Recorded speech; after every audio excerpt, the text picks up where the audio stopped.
श्रीमते रामानुजाय नमः। श्री विष्णुचित्त गुरवे नमः।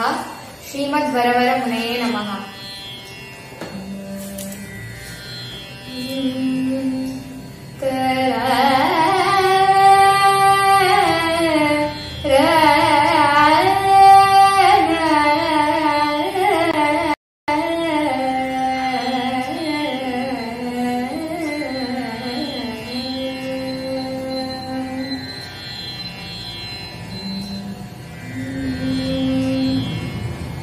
कृष्णा नीवे गने बारो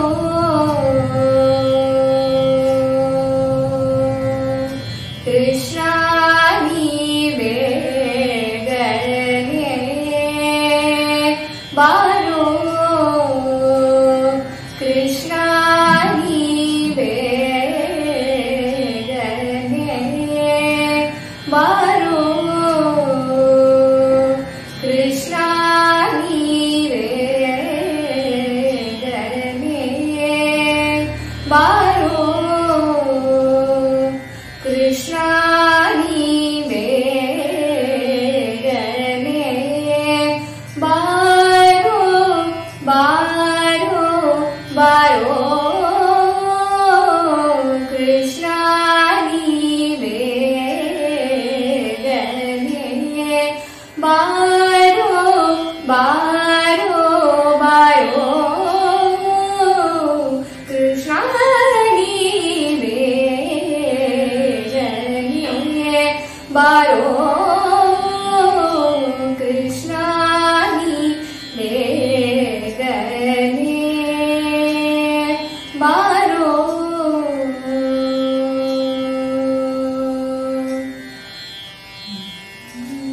बेगने बारो मुखवन्ने तोरो बेगने बारो मुखवन्ने तोरो बेगने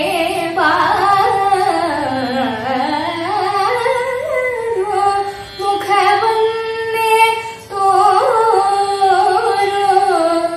बेगने बारो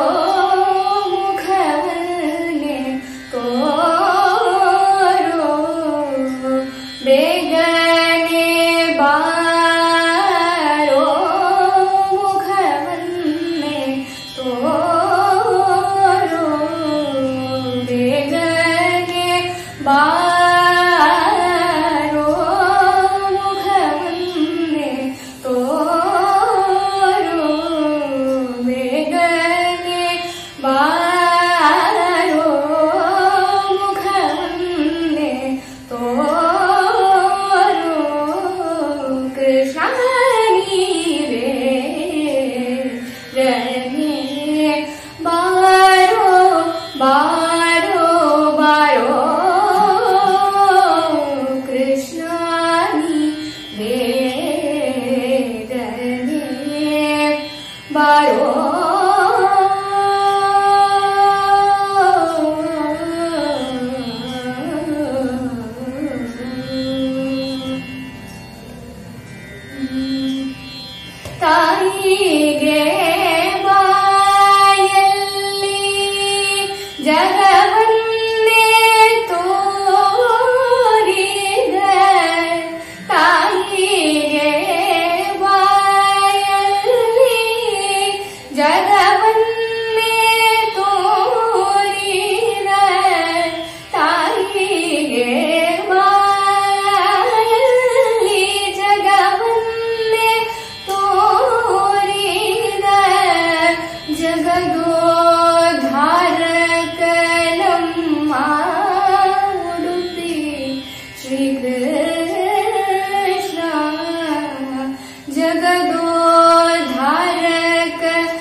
बारो कृष्णा बारो कृष्णा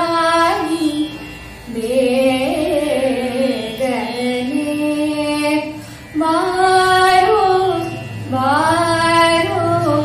बारो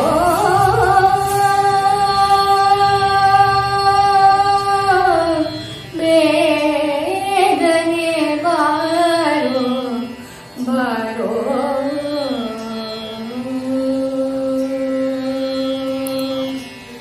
ஆழ்வார் எம்பெருமானார் ஜீயர் திருவடிகளே சரணம். ஆண்டாள் திருவடிகளே சரணம்.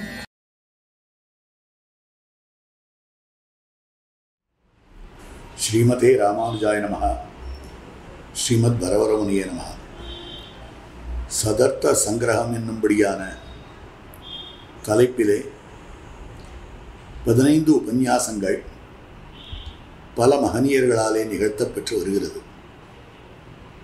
இது விசேஷமாக ஸ்ரீமத் பரமஹம்ச பரிவிராஜகாச்சாரியராய் எழுந்தருளியிருக்கும் நம் யதிகிரி யதிராஜ நாராயண ராமானுஜீயர் சுவாமியினுடைய விசேஷ அனுகிரகத்தை கொண்டு ஸ்ரீமத் வேதமார்க்க பிரதிஷ்டாபனாச்சாரிய உபயவேதாந்தாச்சாரியரான திருவள்ளர மேலத்திருமாளிகள் சுவாமியினுடைய விசேஷ அனுகிரகத்தையும் கொண்டு ஸ்ரீ ஊவே பெங்களூர் ராமானுஜாச்சாரிய சுவாமியாலே நிகழ்த்தப்பெறும்படியான வழங்கப்பெறும்படியான ஒரு அற்புதமான உபன்யாசத் தொடர். இது எம்பெருமானாருடைய 1004வது திருநட்சத்திர வைபவத்துக்கு அனுகுணமாகவும் ஸ்ரீ பெங்களூர் ராமானுஜம் சுவாமியினுடைய சதாபிஷேக வைபவத்துக்கு அனுகுணமாகவும் நடைபெறும்படியான ஒரு உபன்யாச வைகரி.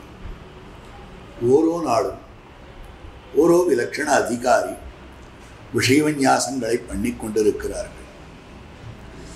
அதாவது ஆத்மாவுக்கு அவசியம் அறிந்து கொள்ள வேண்டிய அர்த்த விசேஷங்கள், இந்த ஆத்ம விசாரம் பண்ணும்படியான உபாய விசாரம் பண்ணும்படியான பிராபியமான பல விசாரம் பண்ணும்படியான ஆச்சாரிய சிரேஷ்டர்கள் நம்முடைய மகாத்மாக்கள் எப்படியெல்லாம் அவற்றை விநியாசம் பண்ணியிருக்கிறார்கள் என்பதைத்தான் இந்த 15 தலைப்புகளிலே கொடுக்கப்பட்டிருக்கக்கூடிய விஷயம்.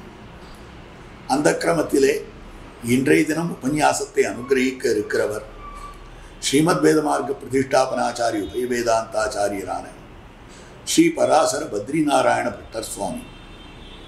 இந்த சுவாமி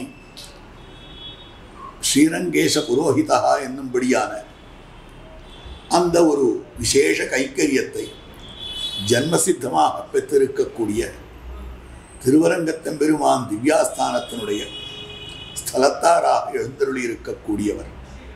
திருவரங்கத்தெம்பெருமானுக்கு அத்தாணி சேவகம் பண்ணும்படியான ஒரு விலட்சணமான பரம்பரையிலே வந்திருக்கக்கூடியவர்.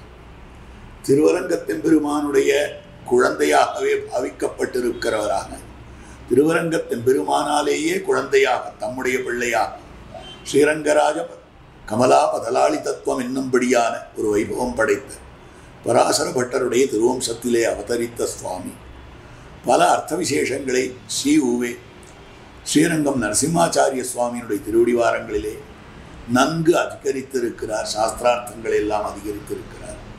மேலும் லௌகிகத்திலும் உயர்ந்த படிப்பை படித்திருக்கக்கூடிய இந்த சுவாமி இப்பொழுது இன்றைய தினம் உபாயாந்தர தோஷங்கள், உபாயாந்தரங்களுக்கு இருக்கக்கூடிய தோஷங்கள் என்ன என்பதை விவரித்து காட்ட இருக்கிறார். கோஷ்டியார் எல்லாரும் திருச்செவி சாத்த வேணுமாய் பிரார்த்திக்கிறேன்.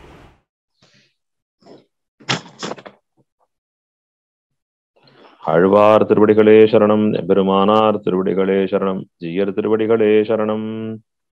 ஸ்ரீசைலேஷ தயாபாத்திரம் தீபக்தியாதி குணார்ணவம் யதீந்திர பிரவணம் வந்தே ரம்ய ஜாமாதரம் முனிம் லக்ஷ்மீநாத சமாரம்பாம் நாத யாமுன மத்யமாம் அஸ்மதாச்சார்ய பர்யந்தாம் வந்தே குரு பரம்பராம்.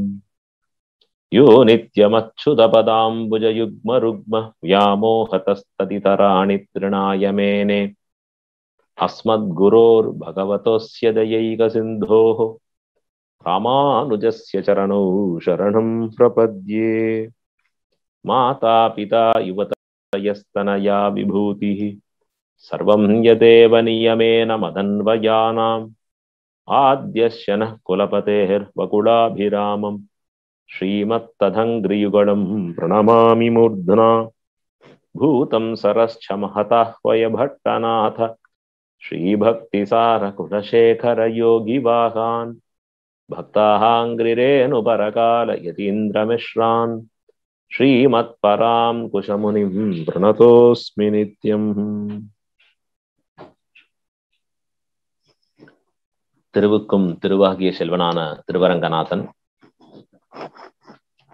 பூலோக வைகுண்டம் என்றும் ஆத்யம் புரோக்தம் ஸ்வயம் வியக்தம் விமானம் ரங்கசம்யகம் என்றும் பிரத்யக்ஷம் பரமம் பதம் காவேரி விரஜாசேயம் வைகுண்டம் ரங்கமந்திரம் ச வாசுதேவோ ரங்கேஷா பிரத்யக்ஷம் பரமம் பதம் என்றும் நேரடியாக நம் கண்கள் கொண்டு காணும்படியாக திருவரங்க மாநகரிலே திருக்காவேரி தாயாரின் மடியிலே அரிதுயில் கொள்ளுகிறான் ஸ்ரீரங்கநாதன். தென்னீர் பொன்னி திரைக்கையால் அடிவருட பள்ளி கொள்ளும் திருவரங்கநாதன். அவனுடைய திருவடிவாரத்திலிருந்து ஸ்ரீ வைஷ்ணவ அடியார்கள் அத்தனை பேருடைய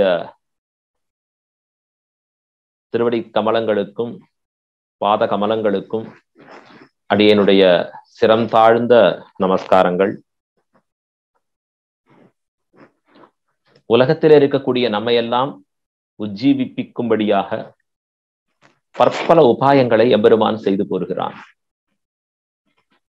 நமக்காக சாஸ்திரங்களை கொடுத்து ஹர்த்தும் தமஹா சதசதீச்ச விவேக்தும் ஈஷா மானம் பிரதீபமிவ காருணிகா ததாதி என்று பட்டர் தெரிவிக்கிறார் போலே மிகுந்த கருணையோடு சாஸ்திர பிரதானம் பண்ணினான் எம்பெருமான். அதன் பிறகு ரிஷிகளை அவதரிக்கும்படியாக செய்தான். பிறகு தானே இந்நிலவுலகிலே அவதரித்து போந்தான். பிறகு ஆழ்வார்களை இந்நிலவுலகிலே தானும் தோற்றும்படியாக செய்தான். நற்கலைகளாக நிற்கக்கூடிய உயர்ந்த அர்த்தங்களை நற்றமிழிலே நூல் செய்து நாட்டை உய்விக்க தோன்றி இருக்கக்கூடிய ஆழ்வார்கள் தங்களுடைய இனிமையான வாக்காலே உயர்ந்திருக்கக்கூடிய அர்த்தங்களாலே நமக்கு பல உபதேசங்களை செய்து போந்தார்கள். எல்லாத்தையும் தொடங்கி வைத்தது ஸ்ரீரங்கநாதன் தான். லக்ஷ்மிநாத சமாரம்பாம் என்று அவனே முதல் குருவாக தானே பரமகுருவாக இருந்து தொடங்கி வைத்திருக்கக்கூடிய உயர்ந்த ஸ்ரீ வைஷ்ணவ சம்பிரதாயம். பிறகு உயர்ந்திருக்கக்கூடிய மகானுபாவர்களான நம்முடைய பூர்வாச்சாரியர்களை நமக்கு அனுகிரகித்தான் ஸ்ரீரங்கநாதன். இத்தனை உபகாரமும் நமக்கு ஸ்ரீரங்கநாதன் மிகுந்த கருணையோடு செய்திருக்கிறான். அவனுடைய கருணையை என்னன்னு சொல்றது? நாம திருவரங்க மாநகரிலே இருந்து பொங்கோதம் சூழ்ந்த புவனியும் வெண்ணுலகும் அங்காதும் சோராமை ஆள்கின்ற எம்பெருமான் செங்கோருடைய திருவரங்க செல்வனார் என்று இந்நிலவுலகும் மேலுலகும் குறைவில்லாதபடி ஆட்சி செய்யக்கூடிய பரம காருணிகன் ஸ்ரீரங்கநாதன்.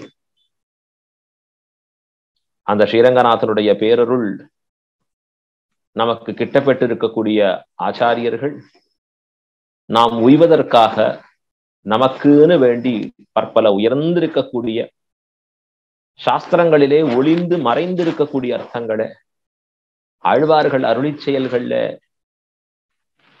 நன்றாக புதைந்திருக்கக்கூடிய சதர்த்தங்களை எல்லாம் நமக்கு உபகரித்து போந்தார். அந்த சதர்த்தங்களை எல்லாம் ஒரு சேர சேர்த்து நமக்காக பற்பல கிரந்தங்களாக நூல்களாக விரிவாக எடுத்துரைக்கிறார்கள் நம்முடைய பூர்வாச்சாரியர்கள். அப்படி எடுத்துரைக்கப்பட்டிருக்கக்கூடிய உயர்ந்த விஷயங்கள் தத்வார்த்தங்களாக இருக்கக்கூடியவைகள் பரம்பரா பிராப்தமாக எந்தை தந்தை தந்தை தம் மூத்தப்பன் ஏழுபடிகால் தொடங்கி வந்து வழிவழி ஆட்சியும்படியாக தொடர்ந்து குரு பரம்பரா பிராப்தமாக இன்று நம்மளவும் வந்து சேர்ந்து இருக்கக்கூடிய பாக்கியம் பெற்றவர்கள் நாம் எல்லாரும். அந்த சதர்த்தத்தை நாம பூர்த்தியா விசாரம் பண்ணி பார்க்கிற அளவிலே எத்தனை உயர்ந்த அர்த்தங்கள் நமக்கு அங்கே தேறி நிற்கின்றன. நமக்காகவே நம் பூர்வாச்சாரியர்கள் வாழ்ந்திருக்கக்கூடிய நிலைகளை நம்மால நன்கு உணர முடிகிறது. அதனால்தான் இதற்கு சம்பிரதாயத்துக்கு என்ன பேரு அப்படின்னா, பூர்வாச்சாரியர்களுக்கெல்லாம் நடுநாயகமாக திகழ்ந்திருக்கக்கூடிய சுவாமி ராமானுஜரின் திருநாமம் நம் தரிசனத்தினுடைய திருநாமம். எம்பெருமானார் தரிசனமென்னே இதற்கு நம்பெருமாள் பேரிட்டு நாட்டி வைத்தார். ஸ்ரீ ராமானுஜ தரிசனம் என்றே ஸ்ரீ வைஷ்ணவம் வழங்கப்படும்படியாக ஒரு தன்னேற்றம். சாஸ்திர ஞானம் பகு கிளேஷம் புத்தேஷ் சலன காரணம் என்று சாஸ்திரங்கள் ஓதி வைத்திருக்கக்கூடிய பற்பல விஷயங்கள் நாம் மிக முயன்று படிக்க வேண்டும். ரொம்ப சிரமப்படலாம். எங்க யார் சொல்லித்தரா அப்படின்னு தெரியாது. தெரிந்தாலும் அவர் நல்ல குருவா இருக்கணும். நல்ல குரு கிடைத்தாலும் நாம் தொடர்ந்து அவர் அணுகும்படியான பாக்கியம் பெற்றிருக்க வேண்டும். அந்த பாக்கியம் பெற்றாலும் தொடர்ச்சியா அவர் திருவடிகள்ல இருந்து கேட்கக்கூடிய பேறு பெற்றிருக்க வேண்டும். நடுவுல நிறைய சங்கடங்கள் ஏற்படாதபடி இருக்க வேண்டும். சங்கடங்கள் ஏற்படாதிருந்தாலும் கேட்ட அர்த்தங்கள் மனதிலே பதிந்திருக்க வேண்டும். பதிந்த அர்த்தத்தை மீண்டும் சொல்ற அளவுக்கு அதை எடுத்துரைக்க வல்லவனாக நாம் இருக்க வேண்டும். இதெல்லாம் சாமான்யமா நிகழக்கூடிய விஷயம் இல்லையே. அப்ப மிக கஷ்டமாக இருக்கக்கூடிய சாஸ்திர ஞானம் கடைசியா நம்ம புத்தியை கூட பேதலிக்கும்படியாக செய்யக்கூடிய சாஸ்திர ஞானம். அதை தவிர்த்து நமக்காக பூர்வாச்சாரியர்கள் சாஸ்திரங்களிலே தேறி இருக்கக்கூடிய விஷயங்களை, சாரத்தமமான விஷயங்களை நமக்காக எடுத்துரைத்து போந்திருக்கிறார்கள். அந்த சதர்த்தத்தை விசாரிக்கக்கூடிய உயர்ந்த ஒரு அடியார் குழாமாக நாம் எல்லாம் இங்கே கூடியிருப்பது அடியேனுக்கு கிடைத்திருக்கக்கூடிய பரம பாக்கியம் என்று கருதி நிற்கிறேன். இன்றைய தினத்திலே அடியேனுக்கு இடப்பட்டிருக்கக்கூடிய கட்டளை உபாயாந்தர தோஷங்களை பற்றி விவரிக்க வேண்டும் என்று.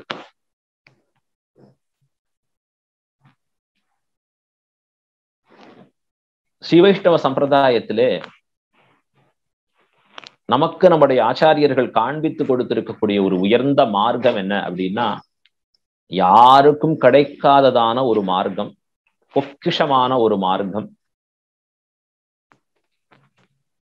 பிரபன்னர்கள் என்று தனித்து நமக்கு பெயரிடப்பட்டிருக்கக்கூடிய ஒரு உயர்ந்த விசேஷம். அதுதான் நம்ம கிடைச்சிருக்கக்கூடிய சரணாகதி. ஸ்ரீராமாயணத்தையே சரணாகதி சாஸ்திரம் என்று எடுத்துரைக்கிறார்கள் ஆச்சாரியர்கள் எல்லாம். அதிலே விபீஷண சரணாகதி மிக உயர்ந்ததாக கொண்டாடப்படக்கூடியதாக நிற்கிறது. இந்த சரணாகதி தத்துவத்தையே ஆழ்வார்கள் தங்கள் அருளி செயல்களிலே ஆச்சரியமாக எடுத்துரைத்து போந்தார்கள். இந்த சரணாகதியின் விளக்கமாகவே நமக்கு அமையப்பெற்றிருக்கக்கூடிய 3 ரகசியங்கள், திருமந்திரம், துவயம், சரம ஸ்லோகம். இதிலே குறிப்பா சரம ஸ்லோகம் அந்த சரணாகதியினுடைய மேன்மையை நன்றாக விவரித்து எடுத்துரைக்க வல்லதாக இருக்கக்கூடியது. சரணாகதி என்பதுதான் எம்பெருமானை நாம் அடைவதற்கு உண்டான தலைசிறந்த உபாயமாக காண்பித்திருக்கிறார்கள் ஆச்சாரியர்கள். உபாயம், பிராபகம், வழி என்று சொன்னால் எம்பெருமானை அடைவதற்கு உண்டான மார்க்கம்னு அர்த்தம். சாதனம், இப்படி எத்தனையோ பேர் சொல்லலாம். எது நம்மை பலத்தோடு மூட்டி விடுகிறதோ அதற்கு உபாயம் என்று பெயர். பலத்தோட சேர விடுவதற்கு உபாயம். பலம் அப்படின்னு சொன்னா தமிழிலே பயன் என்று காண்பிக்கிறோம். ஆங்கிலத்துல த எண்ட்னு சொல்லல, ஃபைனல் கோல் என்ன நமக்கோ அதுதான் நமக்கு வேண்டியது கடைசியா. இதை நமக்கு அடைவிக்க கூடியதாக இருக்கக்கூடியதற்கு உபாயம் என்று பெயர். பலம்ங்கிறது அவரவர்களுக்கு பிடிச்சது ஒரு பலன். ஒருத்தருக்கு காசு நிறைய இருக்கணும், தனம் நிறைய சேர்க்கணும்னு ஆசைப்படுவார். இன்னொருத்தர் இழந்த தனங்கள்லாம் பெறணும்னு ஆசைப்படுவார். இன்னொருத்தருக்கு கல்வி வேணும் அப்படின்னு ஆசைப்படுவார். இன்னொருத்தர் நல்ல குடும்பம் வேணும் அப்படின்னு ஆசைப்படுவார். இன்னொருத்தர் சுகமான வாழ்க்கை வேணும் அப்படிம்பார். இன்னொருத்தர் ஆரோக்கியம் வேணும் அப்படின்னு சொல்லுவார். இன்னொருத்தர் மேல இருக்கக்கூடிய சொர்க்கம் போய் சேரணும் அப்படின்னு சொல்லுவார். சிலர் யாரோ பாக்கியவான்கள் பரமபதம் சென்று சேர வேண்டும், இதுவே லட்சியம். இப்படி உலகத்திலே இப்படி வேறு வேறு பயன்களை கருதி செல்லக்கூடியவர்கள்னு உண்டு. அதனாலதான் எம்பெருமான் கீதையிலே கண்ணன் உரைக்கக்கூடிய வார்த்தை சதுர்விதாக பஜந்தே மாம், என்னை 4 விதமாக பக்தர்கள் தொழுது எழுகிறார்கள். ஆர்த்தக, அர்த்தார்த்தி, ஜிக்ஞாசு, ஞானி என்று தெரிவிக்கிறான் எம்பெருமான். புதியதாக செல்வம் பெற வேண்டும் என்று நினைப்பவர்கள், இழந்த செல்வத்தை பெற வேண்டும் என்று நினைப்பவர்கள், கைவல்யத்தை பெற வேண்டும் என்று நினைப்பவர்கள், எம்பெருமானையே அடைந்து உய்ய வேண்டும் என்று நினைக்கக்கூடியவர்கள் என்று 4 விதமாக இருக்கக்கூடியவர்கள்.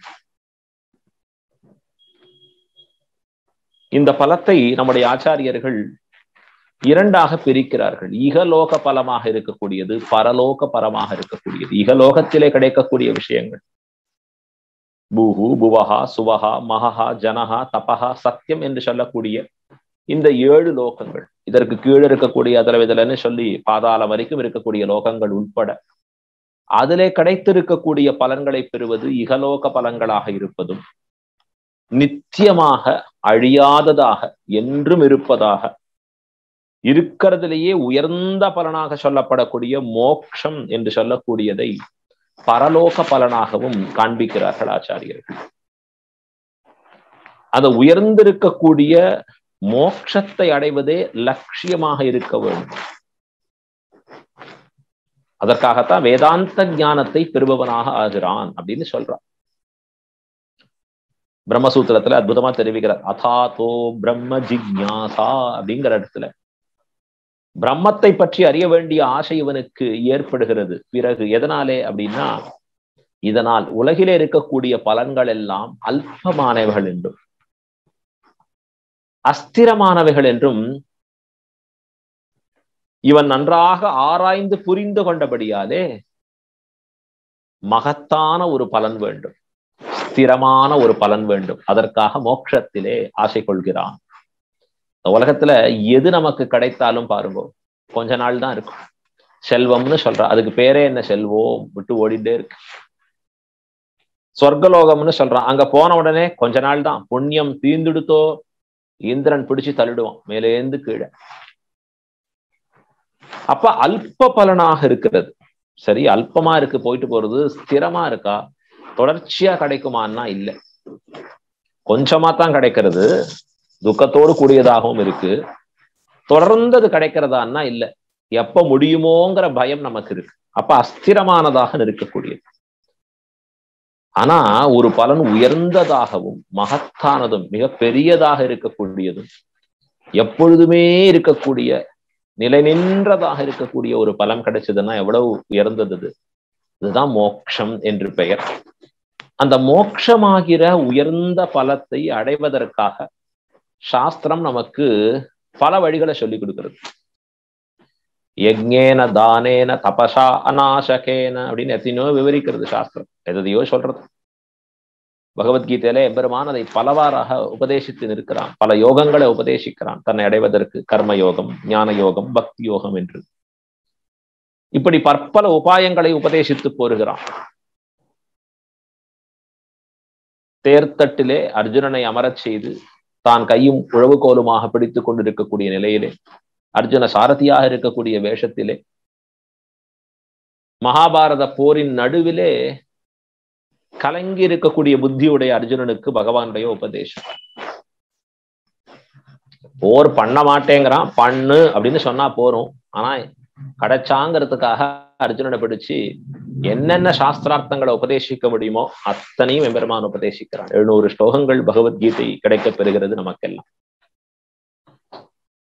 அதிலே பற்பல உபாயங்களை எம்பெருமான் காண்பித்திருந்தாலும் கடைசியாக நம்முடைய பூர்வர்கள் நமக்கு எடுத்து உரைக்க வல்லதாக இருக்கக்கூடிய உபாயம் சரம உபாயம் என்று பெயர் பெற்றதான சரம ஸ்லோகமாக சொல்லப்படக்கூடியது கீதையிலே 18வது அத்தியாயத்திலே வந்திருக்கக்கூடிய கடைசியில 65 ஸ்லோகத்திலே காண்பிக்கப்படுறது. சர்வதர்மான் பரித்யஜ்ய மாம் ஏகம் சரணம் வ்ரஜ அகம் த்வா சர்வ பாபேப்யோ மோக்ஷயிஷ்யாமி மா சுசஹ. எல்லாவற்றையும் விட்டு என் ஒருவனையே தஞ்சமாக பற்றி நில். நான் உன்னை எல்லாவித புண்ணிய பாபங்களிலிருந்தும் விடுவித்து என்னிடத்திலே சேர்த்துக் கொள்ளுகிறேன் என்று எம்பெருமான் தெரிவிக்கக்கூடிய வார்த்தை. இதுதான் தேர்தட்டு வார்த்தை என்றும் கிருஷ்ண சரமஸ்லோகம் என்றும் சரம உபாயமாக சொல்லப்படுகிற சரணாகதி என்றும் நம்முடைய ஆச்சாரியர்கள் காண்பிக்கிறார்கள். இந்த சரணாகதியை பத்தி சொல்றச்சே அதனுடைய டெபினிஷன் त्वमेव उपाय भूतो मे भव इति प्रार्थनामतिहि शरणागतिहि. எம்பெருமானே நீயே எனக்கு உபாயமாக ஆக வேண்டும் என்கிற பிரார்த்தனை இருக்கிறதே, இதுதான் சரணாகதி என்பது. என்னிடத்தில் ஒன்றுமில்லை, எல்லாம் நீயே, நீயே என்னை உன்னிடத்தில் சேர்த்து கொள்ள வேண்டும் என்கிற முழு மனதாக எம்பெருமான் திருவடிக்கு நம்மை ஒப்புவித்து இருக்கிறதே, இதுக்கு சரணாகதி அப்படின்னு பேர். அப்ப அவன் திருவடியே தஞ்சமாக உபாயமாக இருந்து அவனையே அடைவதாக இருக்கக்கூடிய பலமும் அவனை அடைதல் தான். இதுதான் ஆழ்வார் திருவாய்மொழியில காண்பிக்கிறார். அகலகில்லேன் இறையும் என்று அலர்மேல் மங்கை உரைமார்பா நிகரில் புகழாய் உலகம் மூன்றுடையாய் என்னை ஆழ்வானே நிகரில் அமரர் முனிக்கணங்கள் விரும்பும் திருவேங்கடத்தானே புகழொன்னில்லா வடியேன் உன் அடிக்கீழ் அமர்ந்து புகுந்தேனே என்று தெரிவிக்கிறார். சரணாகதியினுடைய அற்புதமான விளக்கமாக அமையப்பட்டிருக்கக்கூடிய பாசுரம் இது.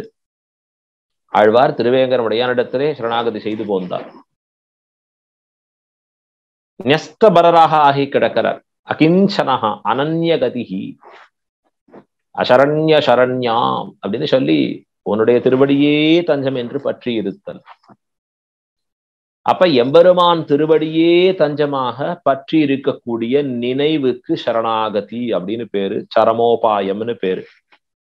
இதத்தான் நம்முடைய சம்பிரதாயத்திலே உபாயம் உபாயம் உபாயம்னு சொல்லுகிறோம். எப்படி கோயில் என்று சொன்னாலே ஸ்ரீரங்கமாகிற பெரிய கோயில் தான் கை கொள்ளப்படுகிறதோ, சம்பிரதாயத்துல அதுதான். நம்பெருமாள் அப்படின்றா ஸ்ரீரங்கநாதரை பூர்வாச்சாரியர்கள் காண்பித்து நிற்கிறார்கள்னு கை கொள்ளுகிறோமோ, அத போல இந்த இடத்துல உபாயம் என்று சொன்னாலே நமக்கு எதுவாக நிற்கிறது? எம்பெருமானை அடைவிக்கக்கூடிய வழியாக இருக்கக்கூடிய சரணாகதி ஆகிற இந்த உயர்ந்த மார்க்கம். இந்த சரணாகதியை தவிர்ந்திருக்கக்கூடிய மற்ற வழிகள் இருக்கே, அதுக்கு என்ன பேரு அப்படின்னா உபாயாந்தரங்கள் என்று பெயர். வேறு உபாயங்கள். எம்பெருமான் தான் பரதேவதை, அவன் தான் எல்லாம் தெய்வத்துக்கெல்லாம் தெய்வமாக இருக்கக்கூடியவன். ஆழ்வார் சொன்னாரே, மனுஷருக்கு தேவர் போல் தேவர்க்கும் தேவாவோ அப்படின்னு சொன்னார்.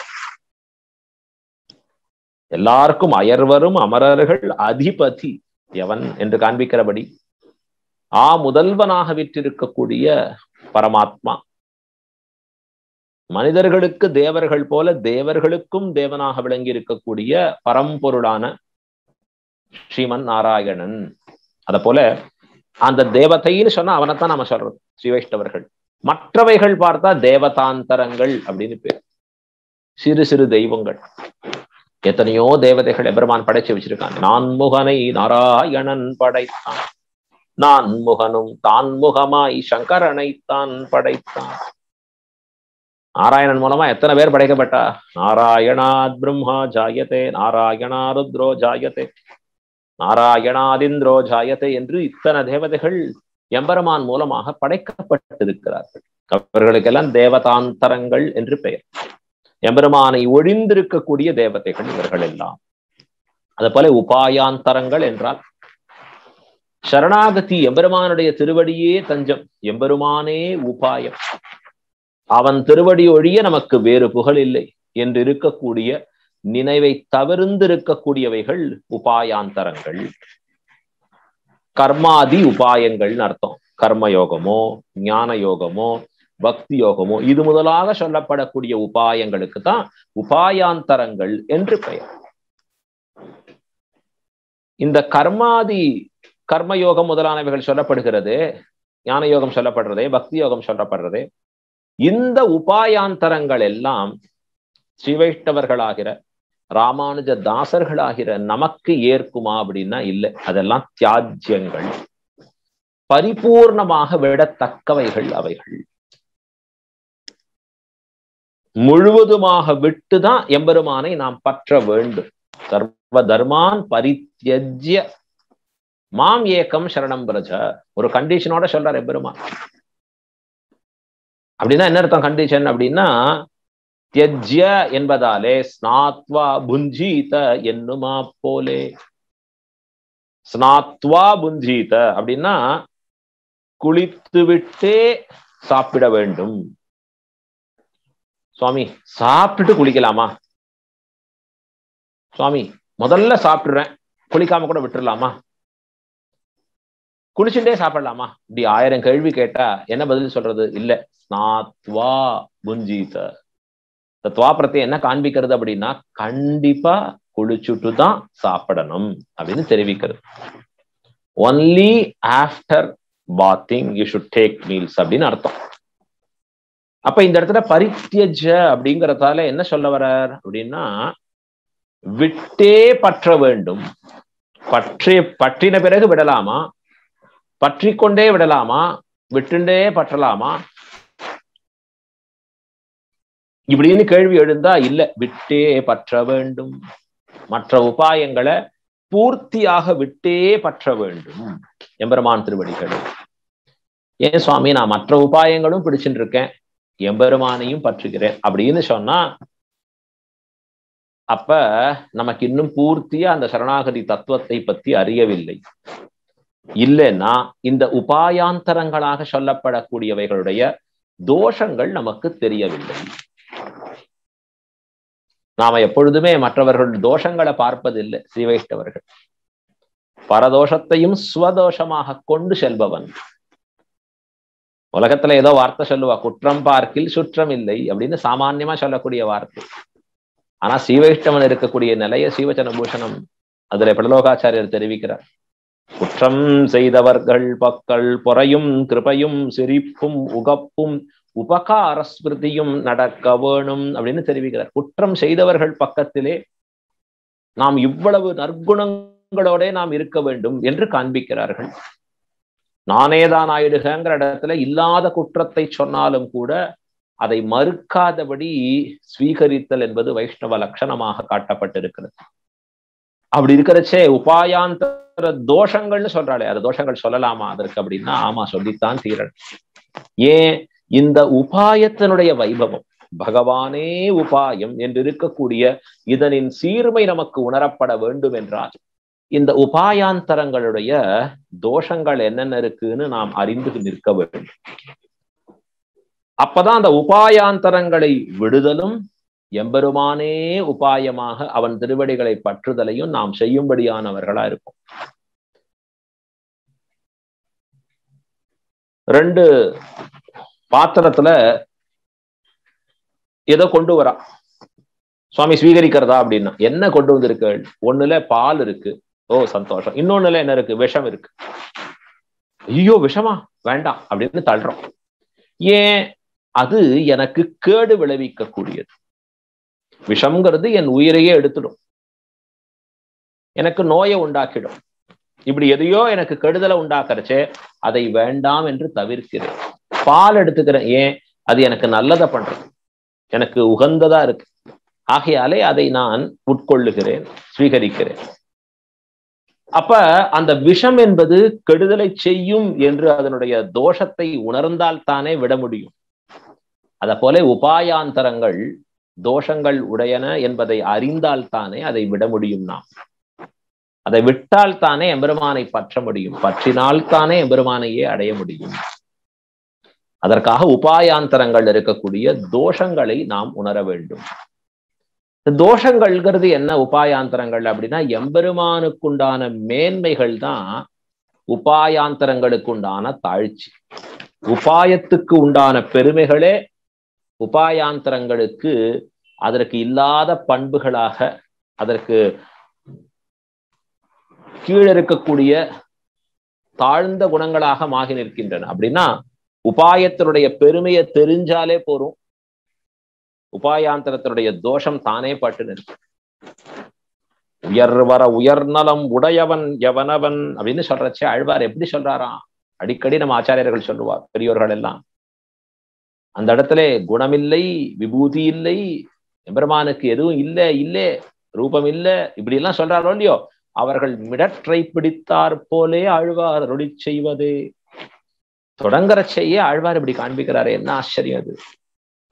எம்பெருமானுக்கு இது இல்லை, அது இல்லை, இப்படின்னு இல்லை இல்லைன்னு சொல்லிக்கொண்டே இருப்பவர்களை பார்த்து ஆழ்வார் கோபித்து சொல்லுகிற வார்த்தையாக அமைய பெற்றிருக்கக்கூடியது.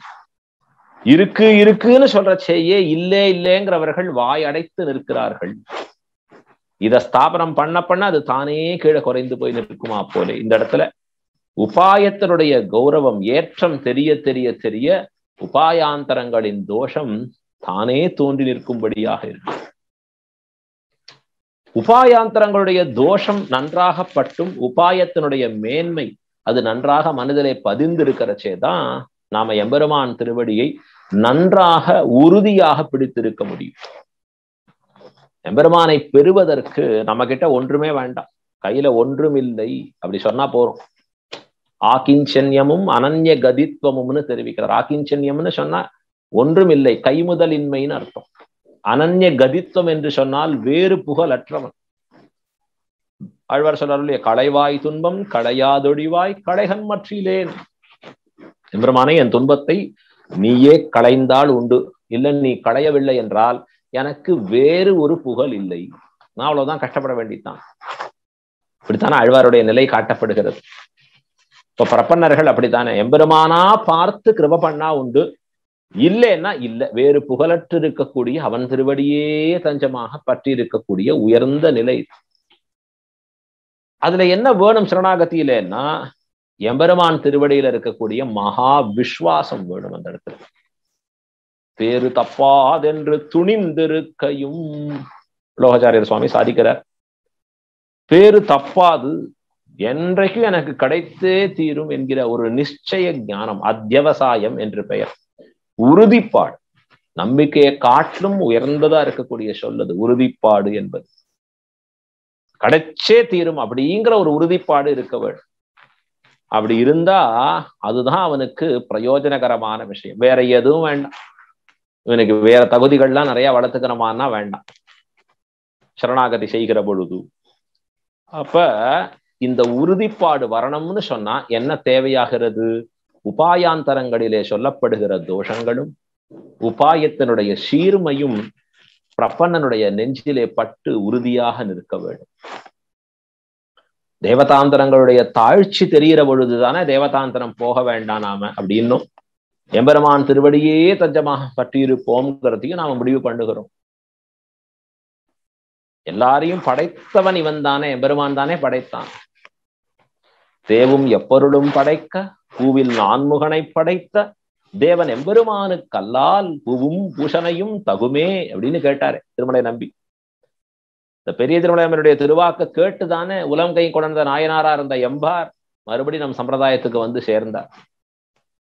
இப்ப தேவதாந்தரங்களுடைய தாழ்ச்சி நெஞ்சிலே பட வேண்டும். பட்டால் அடுத்தது எம்பெருமானுடைய உயர்த்தி நம் நெஞ்சிலே பட்டு நிற்க வேண்டும். அப்ப எம்பெருமானே தஞ்சம் என்று பட்டி இருக்கும். அத போல இந்த இடத்துல உபாயாந்தரங்களின் தாழ்ச்சியும் உபாயத்தினுடைய சீர்மை. உபாயம் யாரு? சரணாகத்தில எம்பெருமானே உபாயம், அவன் திருவடியே தஞ்சம் என்று இருக்கக்கூடிய நினைவு, அவன் திருவடிதான் நமக்கு உபாயம். அப்ப உபாயாந்தரங்களுடைய தோஷங்கள் அப்படின்னு கொடுக்கப்பட்ட டாபிக்ல சொல்லணும்னு சொன்னா எத்தனை சொல்லலாம்னா, உபாயத்துக்கும் உபாயாந்தரத்துக்கும் ஒரு வித்தியாசம் தெரிஞ்சின்றாலே போறோம். நமக்கு இந்த தோஷங்கள் எல்லாம் லிஸ்ட் பண்ணிடலாம். அப்படியே கிட்டத்தட்ட எத்தனை இருக்கு? 15 சொல்லலாம். அது என்னென்ன சொல்றேங்கிறத கேட்டுக்கோங்க. உபாயம் முதல்ல, அடுத்தது உபாயாந்தரம். முதல்ல உபாயம், எம்பெருமான் திருவடியே தஞ்சம், எம்பெருமான் தான் உபாயம் சரணாகதியில. அந்த உபாயத்துக்கு என்ன பேரு? சித்தோபாயம் அப்படின்னு பேர். உபாயாந்தரத்துக்கு சாத்தியோபாயம் என்று பெயர்.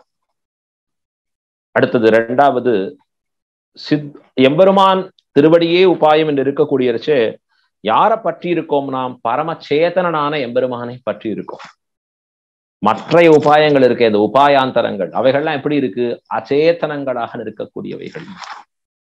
சேத்தனமா இருக்கு அதெல்லாம், அதான் தோஷம். அது இருக்கு. மூன்றாவது, எம்பெருமானுக்கு என்ன தன்னேற்றம் அப்படின்னா, சர்வசக்தனாக இருக்கிறான் எம்பெருமான், எல்லாவற்றையும் சாதிக்க வல்லமை பெற்றவனாக இருக்கிறான். மற்ற உபாயங்கள்லாம் எப்படி இருக்கு? அசக்தங்களாக நிற்கின்றன. நான்காவதாக, எம்பெருமான் எப்படி இருக்கான்னா, ஒருவித ஆபத்தையும் நமக்கு விளைவிக்காதவனா இருக்கான், நிரபாயமாக இருக்கக்கூடியவனா இருக்கான். மற்ற உபாயங்கள்லாம் நமக்கு நிறைய ஆபத்தை கூட விளைவிப்பதாக அமையப்பெற்றிருக்கின்றன. ஐந்தாவது, எம்பெருமான் எப்படிப்பட்டவனா இருக்கான் அப்படின்னா, வேறு ஒன்றினுடைய துணையை எதிர்பாராதவனாக இருக்கான், சகாயாந்தர நிரபேட்சனாக இருக்கிறான் எம்பெருமான். மற்ற உபாயங்கள் எல்லாம் வேறு ஒன்றை எதிர்பார்த்தே நிற்பனவைகளாக நிற்கின்றன. ஆறாவது, ரொம்ப சுசகமா இருக்கக்கூடியது, மிகுந்த எளிமையானதாக பற்றப்படுவதாக இருக்கக்கூடியவன் எம்பெருமான். ஆனா அங்க சொல்லப்படுறது மற்ற உபாயங்கள்லாம் உபாயாந்தரங்கள்னு சொல்லுகிறோமே, அதெல்லாம் எப்படி இருக்குன்னு அனுஷ்டிக்கிறதுக்கே கடினமான உபாயமாக இருக்கக்கூடியது. சரி, இந்த எம்பெருமான்கிற உபாயம் எப்படி இருக்கு? அடுத்தது பார்த்தா ஏழாவது, இனிமையான உபாயமாக நிற்கிறது. ரொம்ப பிடிச்சிருக்கு எல்லாருக்குமே. ஆனா அந்த இடத்துல பார்த்தா பிடிக்கும் பிடிக்காதுன்னு சொல்ல முடியாது, ஆனா கஷ்டமா இருக்கு எல்லாருக்கும் உபாயாந்தரங்களை பொறுத்தவரைக்கும். எட்டாவது, இந்த எம்பெருமானாகிற உபாயத்தை பற்றுகிற பொழுது சரணாகதியில நமக்கு என்னென்ன பலன் உடனே கிடைக்கிறது. ஆனா அந்த உபாயாந்தரங்களை பற்றுகிற பொழுது விளம்பித பலப்பிரதத்துவமாக கால தாமதத்தோட ரொம்ப லேட்டா பலன் கிடைக்கும்படியாக இருக்கிறது. ஒன்பதாவது, எம்பெருமானை பற்றுதல் என்பது நம்முடைய ஸ்வரூபத்திற்கு அனுரூபமாக இருக்கிறது. உபாயாந்தரங்கள் தான் தோஷம். ஒன்பதாவது தோஷம் உபாயாந்தரத்துக்கு என்னன்னா, நம்முடைய ஸ்வரூபத்திற்கு விருத்தமாக இருக்கக்கூடியவைகளாக நிற்கின்றன. பத்தாவது அப்படின்னு பார்த்தா, எம்பெருமானாகிற உபாயத்தினுடைய பெருமை என்ன தெரியுமா அப்படின்னா, நம்முடைய அகங்கார மமகாரத்தை தொலைத்து நிற்கும்படியான உபாயமாக நிற்கிறது. ஆனா உபாயாந்தரங்களுக்கு தோஷம் என்ன அப்படின்னு பார்த்தா, அகங்கார மமகாரத்தை வளர்க்கக்கூடியவைகளாக இருக்கின்றன. 11வது, எம்பெருமானாகிற உபாயத்துக்கு உண்டான தன்னேற்றம் என்ன அப்படின்னா, வேத வேத்யனாக இருக்கக்கூடிய பரம்பொருளே சொல்லி உபதேசித்து இருக்கக்கூடிய விஷயம் தன்னை உபாயமாக பற்றுதல் என்பது. உபாயாந்தரங்கள் அப்படின்னு பார்த்தா கலந்து கட்டியா சொல்லக்கூடிய வேதங்களின் கருத்து, நமக்கு புத்தியை கலங்க பண்ணக்கூடிய சாஸ்திரம் சொல்லக்கூடிய கருத்தாக அது இருக்கு. 12வது, உபாயம் என்பது எம்பெருமானையே தஞ்சமாக பற்றுதல் என்பது எல்லா யுகத்திலும் ஏற்க தகுந்ததாக இருக்கிறது. உபாயாந்தரங்கள் அதனுடைய தோஷம் அப்படின்னு பார்த்தா இது எல்லா யுகத்துக்கும் தகுந்தபடியா இருக்கும்படியா இல்லை. அடுத்தது, உபாயம் எம்பெருமானையே தஞ்சமாக பற்றுதல் என்கிற உபாயத்தை பார்க்கறச்சே அதற்கு நிறைய ரிலாக்ஸேஷன் இருக்கு. அதான் அதனுடைய பெருமை. இந்த பக்கத்துல பெருமை பாயிண்ட் ஒண்ணுதான், 12வது 13வது பாயிண்ட். ஆனா அது உபாயத்திற்கு ஏற்றமாகவும் உபாயாந்தரங்களுக்கு தோஷமாகவும் மாறுகின்றது. ரொம்ப ரிலாக்ஸேஷன் இருக்கு. என்னென்ன? தேச கால பிரகார அதிகாரி பல நியமம் இல்லை. ஆனா அந்த இடத்துல உபாயாந்தரங்கள் பார்க்கறச்சே தேச கால அதிகாரி பிரகார பல இந்த நியமங்கள்லாம் ரொம்ப ஜாஸ்தியா இருக்கு. அப்படின்னா நிறைய ரூல்ஸ் இருக்கு மற்ற உபாயாந்தரங்கள்னு பார்க்கறச்சு, வேற வேற உபாயங்கள் பார்க்கறச்சு. அதற்கு மேலே 14வது, எம்பெருமானுடைய திருவடியே தஞ்சமாக பற்றி இருக்கக்கூடியது எப்படி இருக்கு அப்படின்னா, பற்றி இருப்பதையும் நாம் அடைவதையும் ஒன்றாகவே பார்க்கிறோம். அப்படின்னா எம்பெருமான் திருவடியே பற்றி எம்பெருமானை அடைதலாக இருக்கக்கூடியதா இருக்கு. ஆனா உபாயாந்தரத்துல இருக்கிற பெரிய தோஷம் என்ன தெரியுமா? நாம் செய்வது ஒன்றாகவும் கிடைக்கிற பலன் வேறொன்றாகவும் அமையப்பெற்றிருக்கும்படியாக இருக்கு சில சமயங்கள் அதுல பார்க்கறச்சு. உபாயத்துல இருக்கக்கூடிய தன்னேற்றம் என்ன அப்படின்னா, நம்முடைய பூர்வாச்சாரியர்கள் அவர்கள் தாங்கள் அனுஷ்டித்து எது சிறந்ததுன்னு நமக்கு சொல்லிக் கொடுத்தார்களோ அது நமக்கு கிடைச்சிருக்கக்கூடிய ஒரு பாக்கியம். உபாயாந்தரம் என்பது சாஸ்திரமோ ரிஷிகளோ இவர்கள் சொல்லி அவர்கள் தங்களுடைய சக்திக்கு ஏற்றவாறு அனுஷ்டித்து போந்திருக்க விஷயமாக அது காட்டப்படுகிறது. அதுவே ஒரு தோஷம்தான். ஏன்னா நமக்குன்னு பார்த்து கொடுக்கும்படியானதாக இல்லை அந்த உபாயாந்தரங்கள் எல்லாம். இப்படி 15 விதமான உபாயத்திற்கு, அதாவது எம்பெருமானே தஞ்சம் என்று இருக்கக்கூடிய சரணாகதிக்கு உண்டான ஒரு தன்னேற்றம், அதே 15 விஷயம் உபாயாந்தரங்களாக நிற்கக்கூடியவைகளுக்கு இருக்கக்கூடிய தோஷங்களுமாக நாம் இங்கே காண நிற்கிறோம். இது வரைக்கும் அது ஹெட்டிங்ஸ் மட்டும் சொன்னேன். இப்ப மேற்கொண்டு அந்த 15 தோஷங்கள் அது என்னென்னங்கிறத நாம் ஆராய்ந்து நிற்போம். இதுல முக்கியமா புரிந்து கொள்ள வேண்டியது அப்படின்னு என்னன்னா, சரணாகதி மார்க்கத்திலே நிலைநிற்கக்கூடிய நமக்கு எம்பெருமானே தஞ்சம் என்று துணிவு பிறந்திருக்க வேணும். மற்றைய உபாயங்கள் எல்லாம் தியாஜ்யம் என்கிற நினைவு நமக்கு உறுதியாக ஆகி நிற்க வேண்டும். அப்படி இருந்தா தான் அது பயன் தரும்படியாக நிற்கும். ஆழ்வார்கள்லாம் தங்கள் பாசுரத்துல இது ரொம்ப தெள்ள தெளிவா உறுதிபட காண்பித்திருக்க. நோற்ற நோன்பிலேகேன் நுண்ணறிவிலேகேன் ஆகிலும் இனி உன்னை விட்டு ஒன்றும் ஆற்றகிற்கின்றிலேன் அப்படிங்கிறார் ஆழ்வார் தெரிவிக்கிறது. நோற்ற நோன்பிலேன் நுண் அறிவிலேன், எம்பெருமானே எனக்கு கர்ம ஞான பக்தி யோகங்கள் ஒன்றும் இல்லை, எனக்கு யோக்கியத்தையே இல்லை என்று விவரித்து போருகிறார் சுவாமி நம்மாழ்வார். தொடர்படி ஆழ்வார் ஆச்சரியமா தெரிவிக்கிறார். குளித்து 3 அனலை ஓம்பும் குறிகொள் அந்த நமைதனை ஒளித்திட்டேன், என்கணில்லை நின்கணும் 10 அனல்லேன், கழிப்பதன் கொண்டு நம்பி கடல் வண்ணா கதறுகின்றேன் அப்படின்னு காண்பிக்கிறார். குளித்து 3 அனலை ஓம்பும் குறிகொள் அந்த நமைதனை ஒளித்திட்டேன் என்று இந்த கர்மஞான பக்தி யோகங்கள் இவை எல்லாவற்றையும் நான் முழுவதுமாக விட்டு நின்றேன் என்று காண்பிக்கிறார் அழகா. அப்ப அது என்ன அர்த்தமாகிறது அப்படின்னா, ஆழ்வார்கள் இந்த கர்ம ஞான பக்தி இந்த யோகங்களை எல்லாம் தொலைத்துத்தானும் எம்பெருமானுடைய திருவடிகளிலே பரிபூர்ண சரணாகதி செய்து நின்றார்கள் அப்படிங்கிறது நமக்கு காட்டப்படுகிறது. அப்ப எம்பெருமான் திருவடியே தஞ்சம் என்று பற்றுகிற பொழுது மற்றைய உபாயங்கள் இருக்கக்கூடிய தோஷங்கள் நெஞ்சிலே பட்டு அந்த உபாயங்களை தொலைத்து நிற்கக்கூடிய ஒரு தன்னேற்றம் நம் ஆழ்வார்களுக்கு. ஆண்டாள் நாச்சியார் தம்முடைய திருப்பாவை பாசுரத்துல காண்பிக்கிறார். கறவைகள் பின் சென்னு கானம் சேர்ந்துன்போம், அறிவொன்னும் இல்லாத வாய்க்குலத்து உந்தன்னை பிறவி பெருந்தனை புண்ணியம் யாமுடையோம் குறைவொன்னும் இல்லாத கோவிந்தா.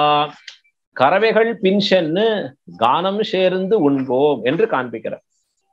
அறிவொன்றும் இல்லாத வாய்க்குலம். அப்ப கர்ம ஞான பக்தி ஆகிற இந்த யோகங்கள் எல்லாம் முழுவதுமாக தொலைக்க பெற்று எம்பெருமானுடைய திருவடியே தஞ்சம் என்று பற்றி நிற்பவர்கள். எவ்வளவு ஆச்சரியம் அது! நம்ம ஆழ்வார்களும் ஆச்சாரியர்களும் எம்பெருமானார் அற்புதமா சொல்றார். என்கிட்ட எதுவுமே இல்லையே எம்பெருமானே அப்படிங்கிறத ரொம்ப அற்புதமா விவரிக்க போகிறார். அசரண்ய சரண்யாம் அனன்ய சரணஹா சரணமகம் பிரபத்யே. எல்லாவித யோக்கியதையும் பெற்றிருக்கக்கூடிய ஆழ்வார்களும் ஆச்சாரியர்களும் உபாயாந்தரங்களை முழுவதுமாக விட்டு எம்பெருமான் திருவடியை பற்றுகிறார்கள். ஆனா அதுல இருக்கக்கூடிய யோக்கியத்தை துளி கூட அற்றவர்கள் நாம். வேற வழியில் எம்பெருமானத்தான் பற்றி நிற்க வேண்டும். அதுதான் சொல்லுவா, சரணாகதி பண்றச்சே 3 விதமான அதிகாரிகள் சரணாகதி செய்கிறார்கள். அஞ்ஞானத்தாலே சரணாகதி செய்பவர்கள், ஞானாதிக்கத்தாலே சரணாகதி செய்பவர்கள், பக்தி பாரவசியத்தாலே சரணாகதி செய்பவர்கள் என்று 3ஆக பிரித்தருளுகிறார் பிரணலோகாச்சாரியர் ஸ்ரீவச்சனபூஷண சாஸ்திரத்திலே. அஞ்ஞானத்தாலே பிரபன்னர்கள் அஸ்மதாதிகள், ஞானாதிக்கத்தாலே பிரபன்னர்கள் பூர்வாச்சாரியர்கள், பக்தி பாரவசியத்தாலே பிரபன்னர்கள் ஆழ்வார்கள் அப்படின்னு 3ஆக பிரித்து அருளுகிறார். நமக்கெல்லாம் எதுவுமே இல்லை. ஞானம் பக்தி இந்த கர்மயோகம் ஒன்றுமே தெரியாது, ஒன்றுமே அனுஷ்டிக்கிற சக்தியும் இல்லை. ஆகையாலே விட்டு எம்பெருமான் திருவடியே பற்றி நிற்கிறோம். ஆனா பூர்வாச்சாரியர்கள் ஆழ்வார்களுக்கு அப்படி இருந்தும் அதை விட்டு பற்றுகிறார்கள். அது ஒரு உயர்ந்த தன்னேற்றம் அங்க காண்பிக்கிறச்சே. ஞானம் ஓங்கி நிற்கிறது, நமக்கு அஞ்ஞானம் ஓங்கி நிற்கிறது. ஆழ்வார்களுக்கு பக்தி ஓங்கி நிற்கிறது. ஆனாலும் எம்பெருமான் திருவடியே தஞ்சம் என்று பிரபன்னர்களாக நிற்கிறார்கள் ஆழ்வார்களும் ஆச்சாரியர்களும் நாமும் சேர்ந்து. நமக்கு இருக்கிற குவாலிபிகேஷன் அஜ்ஞானம் தான். அப்ப உயர்ந்திருக்கக்கூடிய பெரியோர்களே சரணாகதி மார்க்கத்துல நிலை நின்றிருக்கிறச்சே சரணாகதியினுடைய தன்னேற்றம் என்ன, எம்பெருமானே தஞ்சமாக பற்றி இருக்கக்கூடிய, எம்பெருமானே உபாயமாக கொண்டிருக்கக்கூடிய அதனின் ஏற்றங்கள் என்ன, உபாயாந்தரங்களின் தோஷங்கள் என்ன, இது நெஞ்சிலே படணும். இப்ப ஒன்னொன்னா நாம் பார்க்கலாம். முதல்ல எம்பெருமானே உபாயம் என்று இருக்கிற பொழுது என்ன ஏற்படுகிறதுன்னா சித்தோபாயம் என்று பெயர். இந்த உபாயாந்தரங்கள் எப்படி இருக்கு அப்படின்னா சாத்தியோபாயங்களாக இருக்கின்றன. கர்மயோகமோ ஞான யோகமோ பக்தி யோகமோ. கர்மயோகம் நிறைய இருக்கு. அவனவன் வர்ணாசிர தர்மங்களுக்கு உட்பட்டு செய்யக்கூடியவதாக நிற்கக்கூடியவைகளுக்கு கர்மயோகம் அப்படின்னு காண்பிக்கிறார்கள் ஆச்சாரியர்கள். அடுத்தது ஞான யோகத்தினுடைய பெருமை, பக்தி யோகத்தினுடைய பெருமை. இது நிறைய கீதையில விவரிக்கப்படுகிறது. அப்ப இந்த கர்மயோகம் என்று சொல்லக்கூடியதோ ஞான யோகம் என்று சொல்லக்கூடியதோ பக்தி யோகம் என்று சொல்லக்கூடியதோ எப்படி இருக்கு அப்படின்னா அது சித்தோபாயமாக இருக்கிறது. அதாவது சாத்தியோபாயமாக இருக்கிறது. அப்படின்னா தான் சென்று அதை சாதிக்கக்கூடியதாக இருக்கிறது. இது எப்படி இருக்கு அப்படின்னா எம்பெருமான் திருவடியே தஞ்சம் என்றால் சித்த உபாயமாக இருக்கிறது. இப்ப சித்த உபாயத்து சாத்தியோபாயத்துக்கு டிஃபரன்ஸ் புரிஞ்சுக்கிறோமோ இல்லையோ.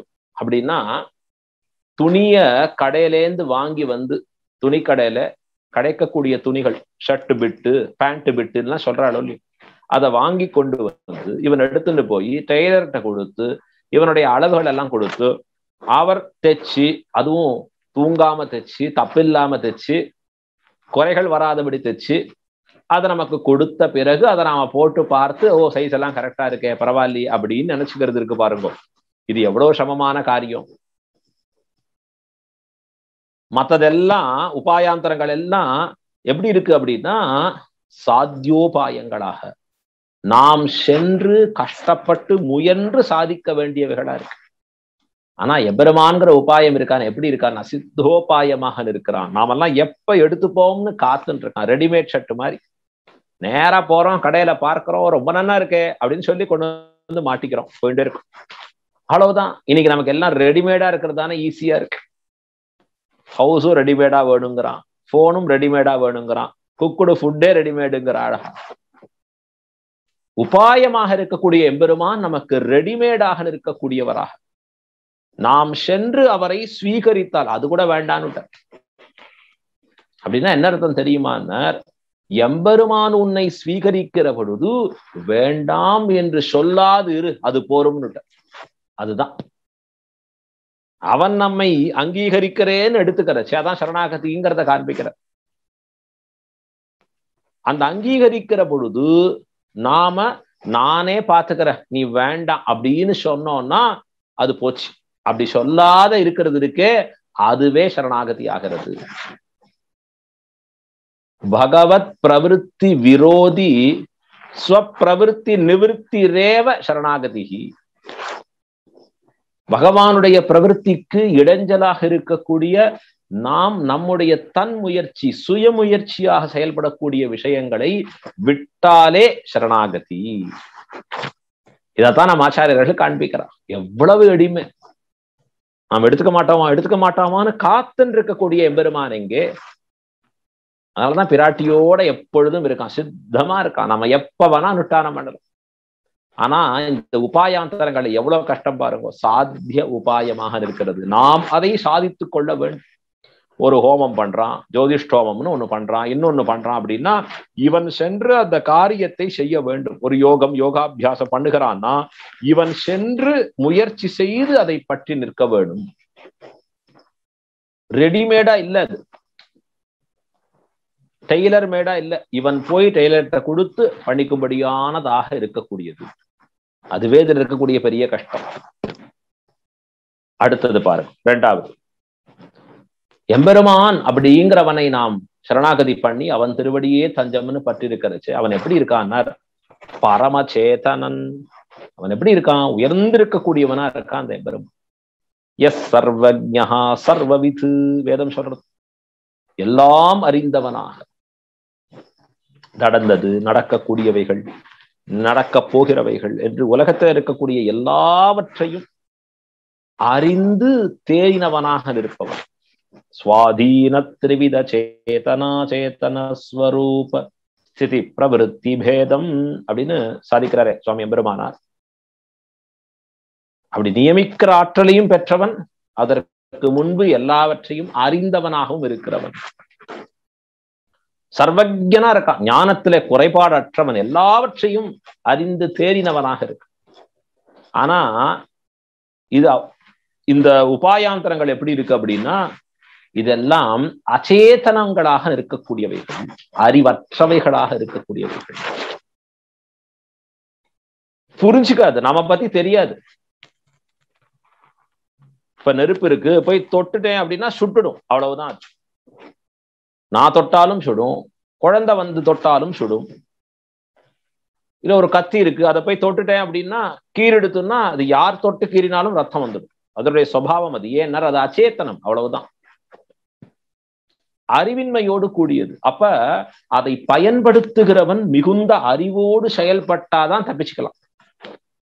ஐயோ குழந்தை வந்து தொட்டுதே, நீ நெருப்பை ஏன் சுட்ட, நீ கத்தியை நீ ஏன் அந்த குழந்தை கையை வெட்டின, தப்பாச்சே, அது பண்ணக்கூடாதுதானே, அந்த குழந்தைக்கு தெரியாதோ இல்லையோ அப்படின்னா அது என்ன சொல்லும்? நான் ஒரு அச்சேத்தனம், அறிவற்றவன். என்னிடத்துல போய் கேட்டா நான் என்ன சொல்ல முடியும்? நீதான் ஜாக்கிரதையா இருக்கணும். அப்ப ஹேண்டில் வித் கேர் அப்படின்னு போட்டுக்கணும் போர்டு. ஜாக்கிரதையாக கையாள வேண்டும். நீங்கள் எப்படி கையாளுகிறீர்களோ அப்படி அதற்கு தகுந்த பலன் உங்களுக்கு கிட்டப்பெறும். நீங்கள் கையாளுவது சரியான முறையில இருந்தா அதற்கு தகுந்த பலன் உண்டு. இப்ப டிரைவர் கரெக்டா ஓட்டிட்டு போனா சந்தோஷம், அவர் தூங்கிட்டாருன்னா அவ்வளவுதான் இல்லையா? மத்தவாளுக்கு எவ்வளவு ஆபத்து. அப்ப நாம கரெக்டா இருந்தா அந்த உபாயங்கள் கரெக்டா பலன் தரும். ஏன்? அவை அறிவற்றவைகள். ஒரு ஹோமம் பண்றார், ஒரு யஜ்ஞம் பண்றார், ஒரு தபஸ் பண்றார், ஒரு தானம் பண்றார், அதெல்லாம் எப்படிப்பட்டவைகளா இருக்கு? அச்சேதனமாக இருக்கிறது. அவ்வளவுதான் நடக்கிறது, முடிஞ்சு போச்சு. இது ஒரு தோஷமா? ஆமா, இது ஒரு தோஷம். ஏன் அப்படின்னா, தெரியாத நான் எதா தவறு பண்ணிட்டா அது எனக்கு தெரிந்து திருத்தி சொல்ற அளவுக்கு இல்லை. நான் எம்பெருமான் அப்படி இல்லை. என்னை கைவிடாத என்னை திருத்தி பணிகொள்பவனாக இருக்கிறான் எம்பெருமான். என்னை செயல் நன்றாக திருத்தி தனக்காக என்னை கொள்ளுபவனாக இருக்கிறான் எம்பெருமான். வேண்டியபடி நம்மை திருத்தி கை கொள்ளுகிறான் எம்பெருமான். எத்தனை இடங்கள சரித்திரங்களை பார்க்கிறோம் நாம ஒண்ணு கேட்டுன்னு போவோம் எம்பெருமான் திருவடிகள். எம்பெருமான் நமக்கு அது கொடுக்க மாட்டார். கொடுக்கலையேன்னு வருத்தம் இருக்கும். அப்புறம் தான் தெரியும் அவர் ஏன் அதை பண்ணியிருக்கார், நமக்கு நன்மையே பண்ணியிருக்கார்.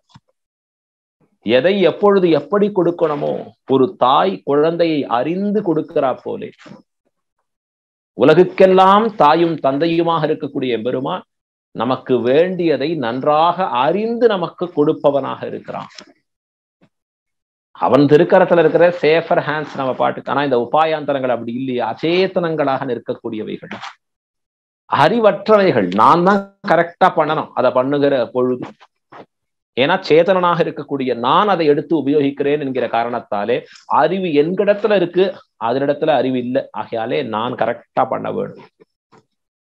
தவறிட்டால் பலத்தை பொறுத்த வரைக்கும் மாறலாம், கண்டிப்பாக மாறும். அப்போ உபாயாந்தரத்துக்கு இது ஒரு பெரிய தோஷம். அதற்கு மேலே ஒரு தோஷம் உபாயத்திற்கு, உபாயாந்தரங்களுக்கு. இதுதான் உபாயத்திற்கு உண்டான ஒரு தன்னேற்றம். அப்படின்னா எம்பெருமானே உபாயம்னு இருக்கு.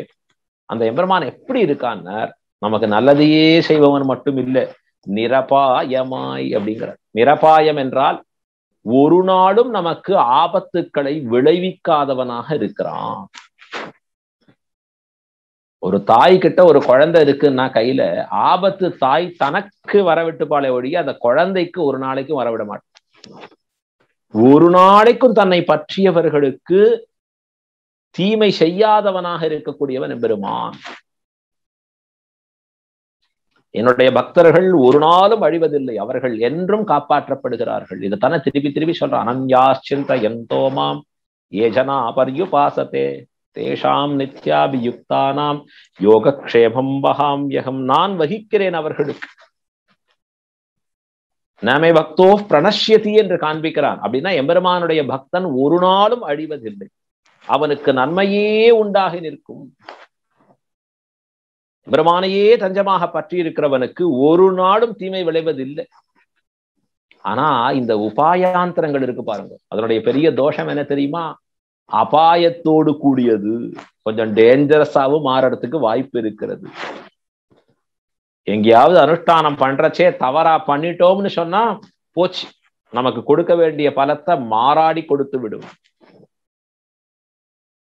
எப்படி இந்த கேஸ் சிலிண்டர் பத்த வச்சு கேஸ் அடுப்பு அழகா அதை பண்ணிட்டு இருக்கோமோ, உபயோகிக்கிறச்சே ஒருத்தர் வந்தார், அட கேஸ் அடுப்பு அழகா எரியறது, நான் வேணா ஒரு ஐடியா பண்ணட்டுமா, என்ன நெருப்பை கொளுச்சு அந்த கேஸ் அடுப்புல பத்த வைக்காத சிலிண்டருக்குள்ளேயே போட்டேன்னா போச்சுப்போம், ஐயோ வெடிச்சிடுமே, உயிரே போயிடுமே. ஓ, சின்ன தப்பு பண்ணா அங்க எரிய வைக்கிறதுக்கு, அடுப்புல போய் எரிய வைக்கிறதுக்கு பதிலா சிலிண்டருக்குள்ள போட்டா வெடிச்சிடுமா? ஆமா, அத போலத்தான் இந்த உபாயாந்தரங்கள்லாம் அபாயத்தோடு கூடியவைகள், அச்சேதனங்கள் மட்டும் இல்லை.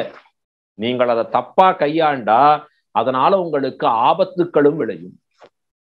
நாம தான் உதாரணம் பார்த்துருக்கோமே, கைசிக புராணத்துல பார்க்கறச்சு பிரம்மராட்சசன் அவன் தான் நம்பாடுவான பிடிச்சுக்கிறான். நம்பாடுவான் அவனுக்கு மோட்சத்தை கொடுக்குறான். தான் பாடின கைசிக புராணம் அந்த பலத்தை அவனுக்கு கொடுத்தபடியாலே அவன் விடுவித்து போகிறான். அப்ப முன்னாடி கேட்கிறார், நீ யாருப்பா, நீ எங்க இப்படி ஆன, ஏன் பிரம்மராட்சஸ் ஆன அப்படின்னு உடனே அவன் சொல்ல ஆரம்பிக்கிறான்.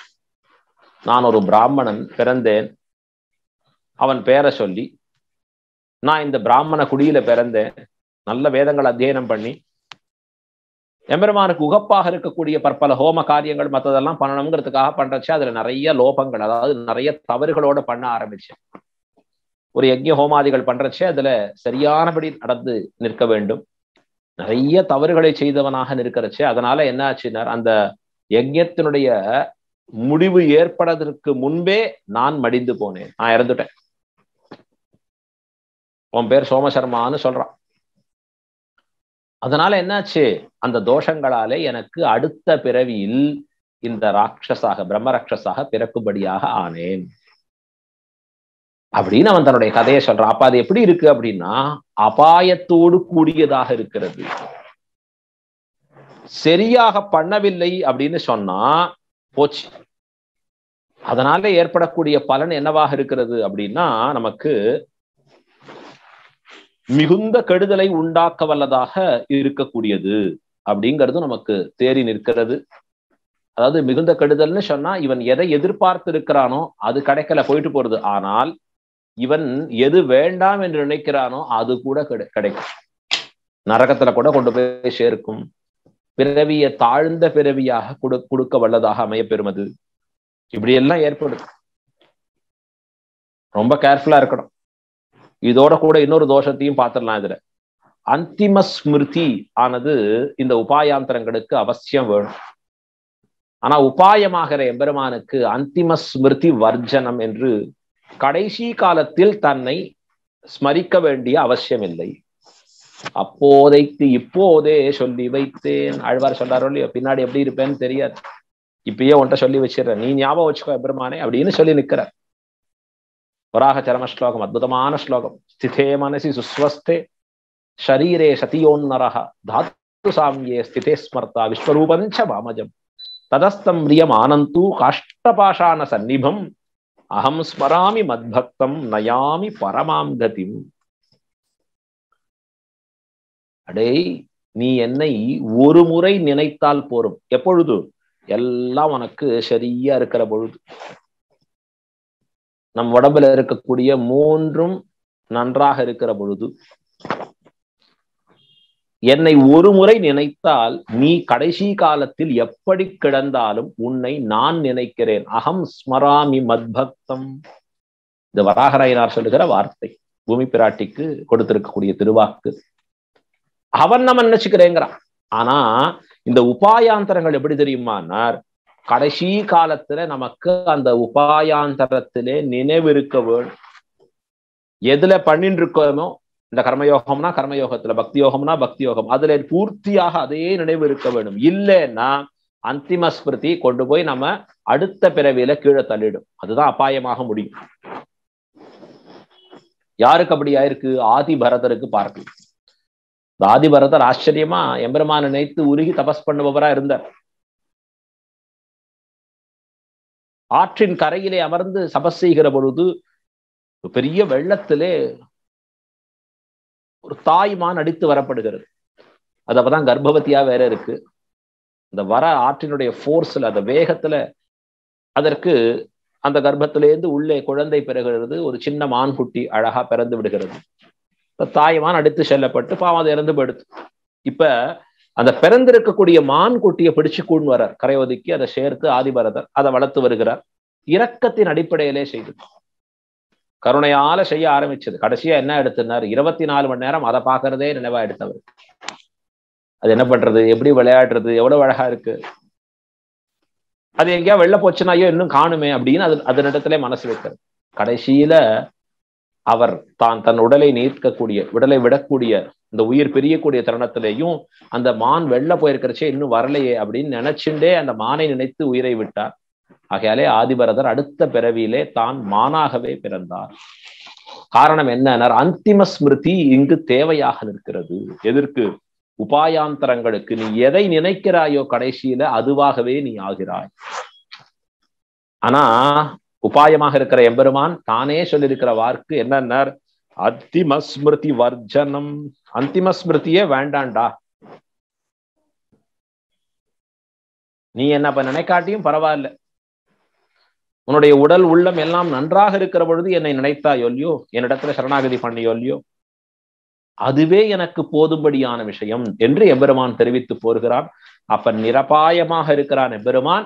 இந்த உபாயாந்தரங்கள்லாம் அபாயமாக. அது மட்டும் இல்ல, எம்பெருமானுக்கு கடைசி காலத்திலே இவன் நினைவுபடுத்தி கொண்டு இருத்தல் வேண்டியதில்லை.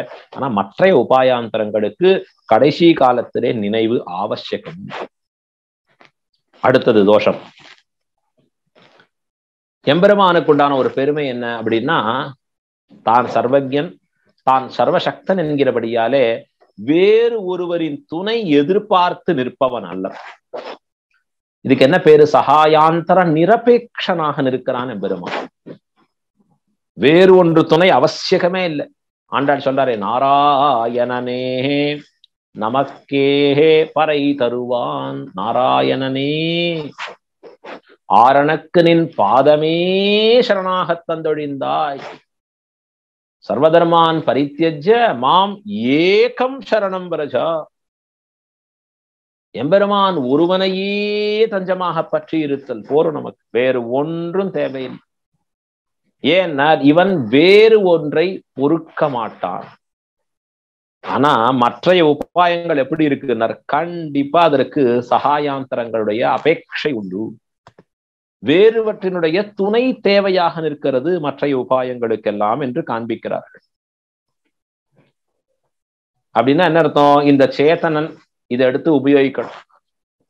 கடைசியா பலன் கொடுக்கறச்சே எம்பெருமான் இந்த உபாயாந்தரங்கள்ல நீ பண்ணியடா உனக்கு பலன் கொடுக்கறேன்னு எம்பெருமான் வந்து கொடுக்கணும். வேறு சிலவற்றினுடைய தேவைகளும் இந்த உபாயாந்தரங்களுக்கு இருக்கிறது. இது ஒரு பெரிய தோஷம். இப்போ ஒருத்தர் கம்ப்யூட்டர் வாங்கிட்டார், வா ஆப்ரேட் பண்ணலாமா? போட்டுக்கோங்களேன். உடனே ஒர்க் பண்ணி பார்க்கறார், இது வரமாட்டேங்கிறது. சார் அது வேணும்னா நீங்க இந்த சாஃப்ட்வேர் வாங்கணும். என்னப்பா அது? ஆமா அது வாங்கினா தான் இது ஒர்க் ஆகும். சரி எவ்வளவு ரூபாய்? 1000 ரூபாய். வாங்கி போட்டார். திருப்பி ஒர்க் பண்ணி பார்க்கறாரு. இப்பதான் புது கம்ப்யூட்டர், அதுக்கு திருப்பி இந்த சாஃப்ட்வேர் எக்ஸ்ட்ரா வாங்கியாச்சு, போட்டாச்சு. இப்போ ஒர்க் பண்ணிட்டு கரைச்சி திருப்பி கேட்கிறார், என்ன பண்ணார்? சார் இது ஒர்க் ஆகலைன்னா அதுக்கு அந்த வைரஸ் ரிமூவலுக்கு இன்னொன்னு வாங்கிக்கணும். என்னப்பா அது? ஆமா சார் அது வாங்கினாதான் ஒர்க் ஆகும். இப்படி ஒன்னொன்னா சேர்ந்து சேர்ந்து சேர்ந்து வாங்கி இவர் பண்றதுக்குள்ள எவ்வளவு கஷ்டமாயிடும். வேறு வேறு சில உதவிகளை எதிர்பார்த்து செய்வது எத்தனை கஷ்டம். ஆனா எம்பெருமான் எப்படி இருக்கான்னார், வேறு உதவியையே எதிர்பாராதவனாக இருக்கிறான். பொறுக்க மாட்டான் வேறொரு உதவியை எம்பெருமான். அதுதான் முக்கியமா புரிஞ்சுக்கணும். நாம் பிரம்மாஸ்திரம் எப்படி இருக்கும்? அது சணல் கயிறு கண்ட பிரம்மாஸ்திரம். அது போல எம்பெருமான் விலகிடுவோம். அதனாலதான் உபாயாந்தரங்களை விட்டே எம்பெருமானை பற்ற வேண்டும் என்று சொல்லுவது ஏன் முக்கியம் அப்படின்னா, நான் உபாயாந்தரங்களையும் பிடிச்சுட்டு இருக்கேன், எம்பெருமான் திருவடியும் பிடிச்சுக்கிறேன் அப்படின்னு சொன்னா அப்ப எம்பெருமான் விட்டுடுவர். கடல்ல விழுந்து 2 பேர் தத்தளிக்கிறா. ஒரு படகுல போருகிறவன் காப்பாத்த பார்க்கிறான். ஆனா இவன் படகுல ஒத்தரதான் ஏத்தின்னு காப்பாத்த முடியும். யார காப்பாத்தலான்னு பார்த்தா எவன் எல்லாவற்றையும் விட்டு தத்தளிக்கிறானோ அவனை தான் கூட்டின்னு வர போறான். ஒருத்தன் கட்டையை பிடிச்சுட்டு இருக்கான்னா அவன் அப்புறம் பாத்துக்கிறான்னு விட்டுடுவான். எம்பெருமானாலே எல்லாரையும் காப்பாற்ற முடியும். ஆனால் எவனொருவன் தான் தன்னை காப்பாற்றிக் கொள்ளுகிற வழி இருக்கிறது என்று வேறு உபாயாந்தரங்களில் மூழ்கி நிற்கிறானோ அவனை எம்பெருமான் கனிஷியாதே விடுகிறான். ஹனுமான் திருவடி லங்கையில போய் பூர்த்தியாக அதை தீக்கிரையாக்கினார். அப்ப அவரை பிடிக்க முடியாதபடி எல்லாம் போராடி நிற்க இந்திரஜித் வந்து ஹனுமானை பிரம்மாஸ்திரத்தை பயன்படுத்தி கட்டினார். அந்த அரக்கர் கூட்டத்துல யாராலையும் பிடிக்க முடியல. அப்ப இந்த இந்திரஜித்தினுடைய பிரம்மாஸ்திரத்தாலே கட்டுப்பட்ட ஹனுமார் மற்ற சைன்யங்கள்லாம் அழைத்து செல்ல அவர் புறப்பட்டு வரார். எங்க நேரா அழைச்சிட்டு போறான்னா ராவணனுடைய சபைக்கு. அப்ப அந்த இந்திரஜித்து கூட்டிட்டு வான்னு சொல்லிட்டு கிளம்பி போயிட்டான். மற்ற அரக்கர்கள்லாம் பார்த்தா என்னடா அது இந்த ஹனுமான் ஒண்ணுமே இல்லாம இருக்காரு. ஏன்னா பிரம்மாஸ்திரம் என்பது கண்ணுக்கு தெரியாது இல்லையா, அது கட்டுப்படுத்தி வச்சிருக்கு ஹனுமார. இவர் அதற்கு கட்டுப்பட்டு நிற்கிறார். உடனே இதுங்கெல்லாம் போய் கயிறை கொண்டு வருது. நன்னா கயிறை கொண்டு வந்து சுத்தி சுத்தி கட்டுறதுக்கு ஹனுமார். பிரம்மாஸ்திரம் பார்த்தது, ச்சே நான் தான் இவரை பிடிச்சிட்டு இருக்கேன், இது என்ன கயிறு கொண்டு வராங்க இவங்க, வேண்டாம் போ அப்படின்னு அந்த சணல் கயிறு கண்ட பிரம்மாஸ்திரம் விலகி போந்தது. எம்பெருமான் மற்றவைகளை பொறுக்கவே மாட்டான், வேறு உபாயங்கள் அதெல்லாம் சணல் கயிறு மாதிரி, எம்பெருமான்கிறவன் பிரம்மாஸ்திரம் மாதிரி. ஆனா மற்ற உபாயாந்தரங்கள் எப்பொழுதுமே வேறுவற்றினுடைய உதவியை எப்பொழுதும் எதிர்பார்த்து கொண்டே இருப்பவைகளாக இருக்கும். அதற்கு மேலே இந்த உபாயமாக இருக்கக்கூடிய எம்பெருமான் எப்படி இருக்கான் அப்படின்னா ரொம்ப எளிமையான உபாயமாக இருக்கிறது. இருக்கிறதுலயே ரொம்ப சிம்பிளஸ்ட் ஃபார்மா இருக்கக்கூடிய உபாயம் எது அப்படின்னா சரணாகதி தான். ரொம்ப சுசகமாக இருக்கக்கூடியதாக இருக்கு, ரொம்ப ஈஸியா பற்றும்படியானதாக இருக்கிறது. ஆனா இருக்கிறதுலயே துஷ்கரமாக இருக்கக்கூடியது எதுன்னு பார்த்தா உபாயாந்தரங்கள் தான். அதுதான் உபாயாந்தரத்துல இருக்கிற வேற ஒரு தோஷம். சிரமசாத்தியமாக இருக்கக்கூடியது, ரொம்ப கஷ்டமாக இருக்கக்கூடியவைகளை இவன் செய்து போந்திருக்க வேண்டும். சாதாரணம் இல்லை. தபஸ் பண்ணணும் அப்படின்னு சொன்னா அது எப்படி பண்ணணும், ஒரு நியதி இருக்கு. வெயில் காலத்துல நல்லா சுட்டரிக்கிற வெயில்ல சுத்தி இருக்கக்கூடிய அக்னி, அந்த அக்னிக்கு மத்தியத்துல இருந்து பண்ணணும். குளிர்காலத்துல நன்றா குளிர்ந்து ஓடக்கூடிய ஆற்றின் நடுவிலே அமர்ந்து பண்ணணும். எத்தனை நியதி இருக்கு.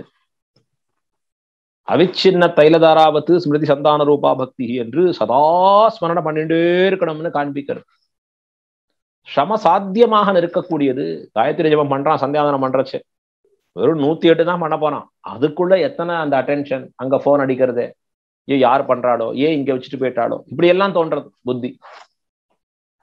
அப்ப இத்தனை விஷயங்கள்ல இவன் புத்தி அலைப்பாய்ந்து கொண்டு இருக்கிறச்சு. அது எப்படி இருக்குன்னார், அதுல சொல்லிருக்கிற ரூல் படி ஃபாலோ பண்றது ரொம்ப சிரமமா இருக்கு. ஆனா உபாயாந்தரங்களை இவன் அனுஷ்டானம் பண்ண வேண்டும்.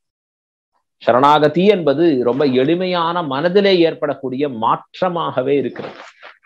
இதெல்லாம் உடலை வருத்தி செய்யக்கூடியதாக இருக்கக்கூடியதாக இருக்கு, சிரமசாத்தியமாக இருக்கக்கூடியது, துஷ்கரமாக இருக்கக்கூடியது கர்மயோகமோ ஞான யோகமோ பக்தி யோகமோ.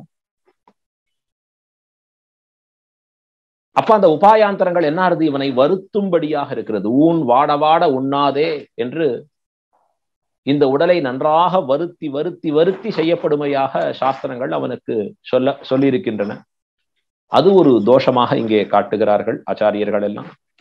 அதற்கு மேலே சரணாகதிங்கிற மார்க்கம் எப்படி இருக்குன்னா ரொம்ப இனிமையான மார்க்கமாக இருக்கிறது.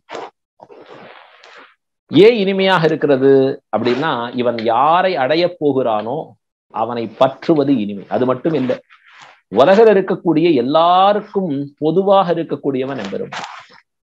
அதுதான் ஆழ்வார் சொல்றார், பொது நின்ன பொன்னங்கழல் அப்படின்னு சொல்றார். தேவர்களாகட்டும் அசுரர்களாகட்டும் 2 பேரும் சேர்ந்து பற்றுவது யாருன்னா எம்பெருமான் திருவடியை தான். அப்ப தேவர்களுக்கும் அசுரர்களுக்கும் பொதுவாக நிற்பவன் எம்பெருமான். அது மட்டும் இல்லை, எல்லாருக்கும் இனிமையானவனாக விளங்கி நிற்கிறான் சர்வேஸ்வரன். இந்த இனிமையானவன உபாயமாக பற்றுகிறோம். ஆனா இந்த உபாயாந்தரம் இருக்கே இனிமைன்னு சொல்ல முடியுமா? நம்ம பண்றது கஷ்டம், அது மட்டும் இல்லை, மனசுல அது இனிமையா இருக்கும்னா, ஐயோ இவ்வளவு பண்ண வேண்டியிருக்க, எப்ப முடிய போறது அப்படின்னு இருக்குங்கிற. ஒரு ஜபம் பண்றதுக்கு ஆரம்பிக்கிறான் ஹோமத்துல அப்படின்னா, தொடங்கறச்சே ஆசையா தொடங்கிட்டான், எப்படாப்பா முடிக்கிறதுங்கிறான் பாக்குறதுக்குள்ள. இது அழகா சொல்லுவா. குழந்தைகள்லாம் ஃபர்ஸ்ட் உபநயனம் ஆன உடனே தலையாவணி ஆவட்டம்னு வரைச்சே முதல்ல அப்ப பண்ணுவான். என்ன பண்ணுவான்னா 1008 பண்ணணும். அண்ணா அக்னியை மூட்டி வளர்த்து 1008 சமித்துக்களை சேர்த்து காயத்ரி ஜபம் பண்ணணும். அப்படிதான் ஃபர்ஸ்ட் தடவை பண்ணணும்னு சொல்லி காண்பிக்கிறா. அப்புறம் தொடர்ச்சியா பண்ணலாம் பிரம்மச்சாரிகள் சமித்துகளோட சேர்த்து பண்ணணும். இப்ப இது எப்படி இவன் பண்ணுவான்னா, முதல்ல ஏதோ ஆர்வமா இருக்கும், காயத்ரி மந்திரத்தை சொல்லி அப்புறம் சமித்தை சேர்க்கிறான், சுவாஹாஹா சுவாஹாஹான்னு சொல்லி சேர்க்கணும். கொஞ்சம் வாத்தியார் அந்த பக்கம் திரும்பினார்னு உடனே டக்கு டக்குன்னு 1 2 குச்சியா வருது.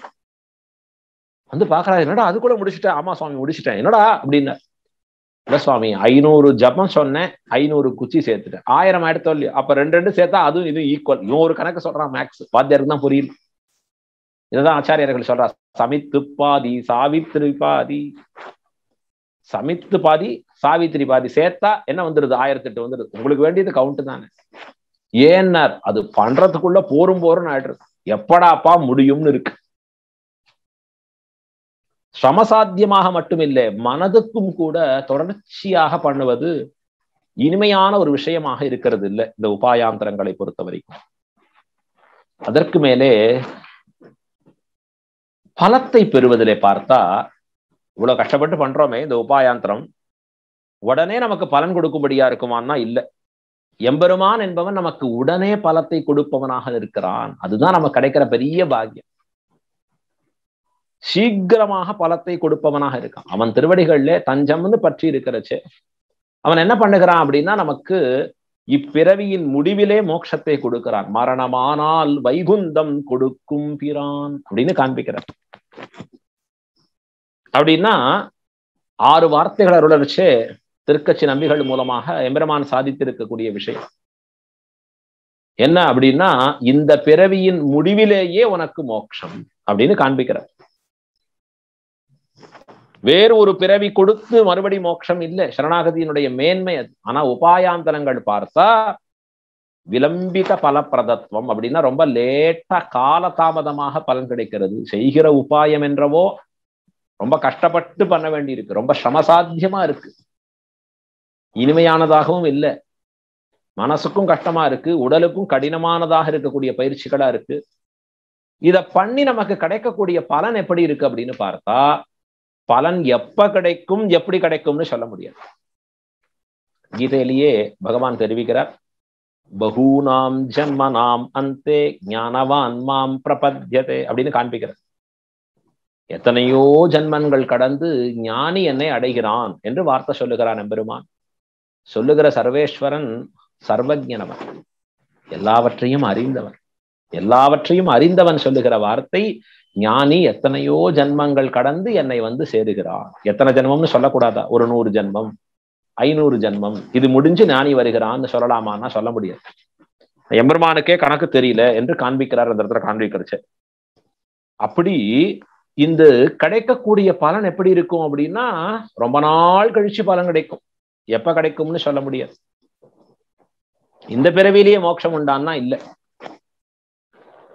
எத்தனையோ ஜென்மங்கள் கடந்துதான் அது மோட்சத்தை கொடுக்கும்படியாக இருக்கும் உபாயாந்தரங்கள். அது ஒரு தோஷம். இந்த இடத்துல ஒரு கேள்வி எழுகிறது. நஞ்சியர் அற்புதமா பதில் உரைக்கிறார் அந்த இடத்துல, திருப்பாவையில காண்பிக்கப்படுகிறது வியாக்கியானத்துல. இது எப்படி இது குழப்பமா இருக்கே, சரணாகதி ரொம்ப எளிமையா இருக்கு, இனிமையா இருக்கு, ஆனா இந்த பிறவியின் முடிவிலேயே மோட்சம் கிடைக்கிறது, உடனே கிடைக்கிறது. ஆனா அங்கே சொல்லப்படுகிற உபாயாந்தரங்கள் கர்மஜான பக்தி யோகங்கள் முதலானவைகள் எல்லாம் சமசாத்தியமாக இருக்கக்கூடியவைகள், ரொம்ப நாள் கழிச்சு பலன் தரக்கூடியவைகளா இருக்கு. இது நஞ்சியர் பட்டர்கிட்ட போய் கேட்கிறார். இது மாறிதானே இருக்கு. கடுமையா உழைக்கிறவர்களுக்கு நிறைய பணம் கிடைக்கணும், ரொம்ப உழைப்பில்லாதவர்களுக்கு பணம் குறைச்சுதான் கிடைக்கணும், அப்படிதானே உலக நியதி. ஆனா சரணாகதி எளிமையா இருக்கு, பலன் உடனே கிடைச்சிடுறது. இவெல்லாம் ரொம்ப ஆசையா அப்படியே இருக்கா, கிடைக்க போறது அடுத்த இந்த பிறவி முடிஞ்ச உடனே நமக்கு மோட்சம் தான். ஆனா அவர்கள் இந்த கர்மஜான பக்தி யோகத்துல இருக்கிறவா எத்தனையோ பிறவியில முயற்சி பண்ணி தொடர்ச்சியா அவர்களுக்கு சமசாத்தியமா இத்தனை காரியம் பண்ணியும் கிடைக்காம இருக்கு, இது எப்படி பொருந்துவதுன்னு கேட்டேன். பட்டர் தெரிவிச்சார் ரொம்ப அழகா, ரெண்டுத்துக்கும் ஒக்கும் பொருந்தும். ஏன் அப்படின்னா, இவன் எம்பெருமானே தஞ்சம் என்று இருக்கிறபடியாலே எம்பெருமான் இவனை கொண்டு தன்னோட சேர்த்து வைக்கிறான்.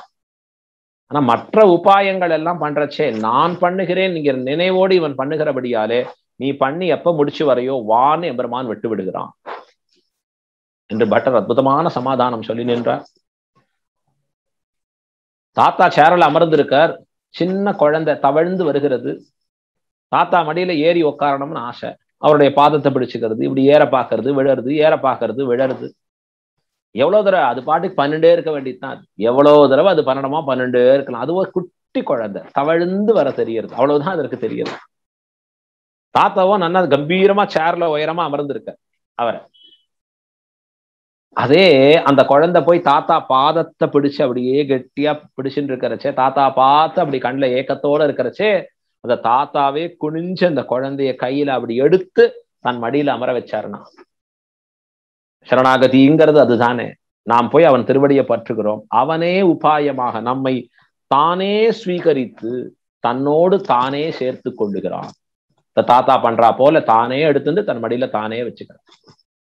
இந்த குழந்தையா ட்ரை பண்ணிட்டே இருக்குன்னா ட்ரை பண்ணிட்டே இருக்க வேண்டியதுதான். எத்தனை காலம் ஆனாலும் அது முடியுமான்னு சொல்ல முடியாது. அப்ப உபாயாந்தரங்கள் என்பது நமக்கு விளம்பித பலமாக, அதாவது ரொம்ப காலம் கழித்துத்தான் பலனை கொடுப்பதாக இருக்கக்கூடியது. நாம் எதிர்பார்க்கிறபடி சீக்கிரமாக பலன் கிடைப்பதாக இல்லை. நாம எல்லாம் இன்னைக்கு ஃபாஸ்ட் வேர்ல்ட்ல இருக்கும், பலனும் டக்கு டக்கு வரணும்னு எதிர்பார்க்கிறோம். உடனே உடனே கிடைக்கணுமே சுவாமி, கைமேல் பலன் வேணும். அத போல மோட்சம் எத்தனையோ பிறவிகள் கிடைக்கும்னு சொன்னா அது எப்படி பிரயோஜனமாகும்? அதையாலே இந்த பிறவியிலேயே கிடைக்கக்கூடிய, இந்த பிறவியின் முடிவிலேயே கிடைக்கக்கூடிய சரணாகதியே சிறந்தது. மற்ற உபாயாந்தரங்களுக்கு ரொம்ப லேட் ஆக்கக்கூடிய இது ஒரு தோஷம் இருக்கு.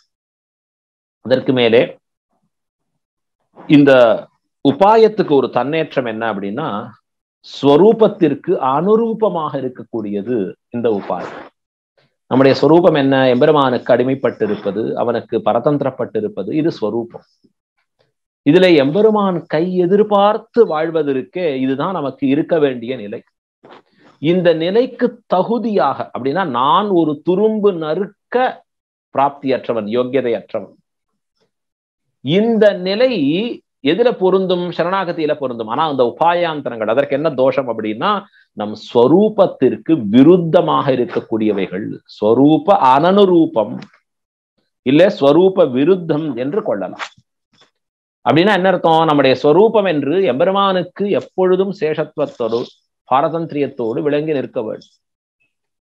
எம்பெருமான் உகப்புக்காக வாழ வேண்டியவன். தான் தன்னை ரட்சித்துக் கொள்ளுதலே ஒரு காரியம் செய்ய தகுதியற்றவன் இவன். பிரபன்னன் ஸ்வரக்ஷனே ஸ்வான்வயம் என்பதை அற்றவன் இவன். தன்னுடைய காப்பாற்றுதலுக்காக தானே ஒரு முயற்சி செய்தலை தவிர்த்திருத்தல் வேண்டும். எப்படி சீதா பிராட்டியார் தன்னை ரட்சித்துக் கொள்வதற்காக ராவணனின் அசோகவனத்திலே ஒரு காரியம் செய்யாதிருந்தாலும், எம்பெருமான் வரவு பார்த்து காத்திருந்தாலும், ரட்சிக்கிற சக்தி இல்லையான்னு பிராட்டிட்ட நன்னா இருக்கு, பரிபூர்ணமா இருக்கு. ஹனுமனுடைய வாலிலே நெருப்பை பற்ற வைக்கிற பொழுது அந்த நெருப்பு ஹனுமனுக்கு குளிர்ந்தது. காரணம் என்னன்னா, பிராட்டியினுடைய திருவாக்கு சீதோபவ, குளிர்ந்திருக்கட்டும்னு சொல்லிட்டான். பரம பதிவிரதை இல்லையா பிராட்டி? அவள் சொல்லுகிற ஒரு வார்த்தை நெருப்பின் தன்மையை மாற்றியது. நெருப்பின் தன்மை என்ன? எப்பொழுதும் எல்லாரையும் சுடுறதுதான். ஆனா பிராட்டி திருவாக்குக்கு ஏற்றா போலே நெருப்பு சீதளம் என்கிற நீரின் தன்மையை பெற்றது. என்ன ஆச்சரியம் பாருங்க. சீதோபவன்னு சொன்ன பிராட்டி, அதாவது ராவணனை பார்த்து நஷ்டோபவன்னு சொன்னா அழிந்திருக்க மாட்டானா, ஒரே ஒரு க்ஷணத்துல அவனை பஸ்மமாக்கி இருக்கலாம். ஆனால் செய்யவில்லை. ஏன்னர் தன் கணவனே வந்து தன்னை மீட்க வேண்டும். தான் பத்னி, அவன் பதி. என்னை ரட்சித்தல் அவனுடைய பொறுப்பு. அவன் ரக்ஷகன், நான் அவனாலே ரட்சிக்கப்படுபவள் என்று அவன் கை எதிர்பார்த்து வாழ்பவளாக இருப்பவள். ஆகையாலே தனக்கு ஒரு துரும்பு நறுக்க பிராப்தி இல்லை. இப்படி இந்த உபாயாந்தரங்கள் பார்த்தா அது எப்படி இருக்கு அப்படின்னா, இந்த சொரூபத்திற்கு விரோதமாக இருக்கிறது. நானே அதை அனுஷ்டிக்க வேண்டும், நான் செய்கிறேன், நான் இந்த தபஸை செய்கிறேன், நான் இந்த கர்மயோகத்தை செய்கிறேன், நான் இந்த ஞான யோகத்தை செய்கிறேன் என்று நானே அந்த காரியத்திலே இறங்கி செய்வது என்பது எம்பெருமானுக்கு நான் பரதந்திரனாக இருக்கக்கூடிய நினைவை தவிர்ந்து செய்யக்கூடிய செயல். சொரூபத்திற்கு விரோதமாக இருக்கக்கூடிய ஒரு செயல் இது. தாஸ்யம் என்பதும் சேஷத்துவம் என்பதும் பாரதந்திரியம் என்பதும் இவனுடைய சொரூபமாக இருக்க, அதற்கு நேரே விரோதமாக இருக்கக்கூடிய உபாயாந்தரங்கள் மிகுந்த தோஷங்களோடு கூடியவைகள். அதற்கு மேலே இந்த எம்பெருமான் திருவடியே தஞ்சமாக இவன் பற்றி இருக்கிற பொழுது என்ன ஆறுதுங்கிறார், நான் எனது என்கிற எண்ணம் முழுவதுமாக இவனிடத்திலே அழிந்து போகிறது. 3 விரோதிகள் தலையெடுக்க இருக்கிறது. சொரூப விரோதி, உபாய விரோதி, பிராப்திய விரோதி. 3த்துக்கும் எது காரணம்? இந்த அகங்காரம், மமகாரம், நான் எனது என்கிற தன்மை. ஆழ்வார் சொல்றாரு, யானே எந்தனதே என்றிருந்தேன் அப்படிங்கிறாரு. கடைசி அப்புறம் தான் தெரிஞ்சது, யானே நீ என் உடமையும் நீயே, வானே ஏத்தும் எம் வானவரேரே, யானே நீ என் உடமையும் நீயே. அகங்கார மமகாரங்கள் தவிர்க்க வேண்டும். அதான் ஆழ்வார் சொன்னார், நீர் நுமது என்று இவை வேர் முதல் மாய்த்து. வேரோடு இந்த அகங்கார மமகாரங்களை தொலைத்து எம்பெருமான் திருவடி கீழ் சரணம் புகர வேண்டும்.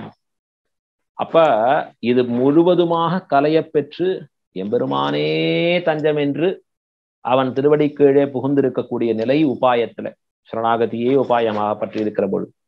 ஆனா அந்த உபாயாந்தரங்கள் எப்படி இருக்குன்னா, இந்த அகங்கார மமகாரங்களை வளர்ப்பதாகத்தான். அகம் கரிஷ்யே கையை சங்கல்பம் பண்ணிக்கிறார். கோவிந்த கோவிந்த ஸ்ரீ பகவதாமா விஷ்ணோராஜ்ஞா என்று சொல்லி, இப்படிப்பட்ட கர்மாவை நான் இந்த காரியத்திற்காக செய்கிறேன்,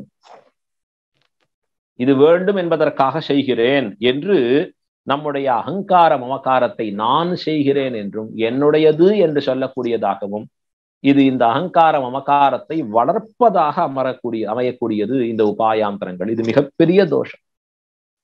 அகங்கார மமகாரங்கள் எங்கெல்லாம் இருக்கோ அதுதான் விரோதிகளாக பரிணமிக்கின்றன, அதுதான் நம்முடைய அழிவுக்கே காரணமாக அமைகின்றன.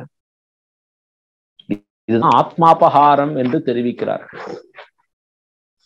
ஆத்மாபகாரமாவது ஸ்வதந்திரம் என்கிற நினைவு சுதந்திரமாம் போது இல்லையாய்விடும் என்று தெரிவிக்கிறார் சுவாமி பிடலோகாச்சாரியர். ஆத்மாபகாரத்திலே சென்று மூட்டிவிடும்படியான செயலாக உபாயாந்தரங்கள் மாறி நிற்கும். ஆகையால அது ஒரு தோஷமாக இருக்கக்கூடியது. இதற்கு மேலே சகல வேத வேத்யனான பரம்பொருள் ஸ்ரீமன் நாராயணன், மறையாய நால்வேதத்துள் நின்ற மலர்ச்சுடர் என்று பெயர் எம்பெருமானுக்கு.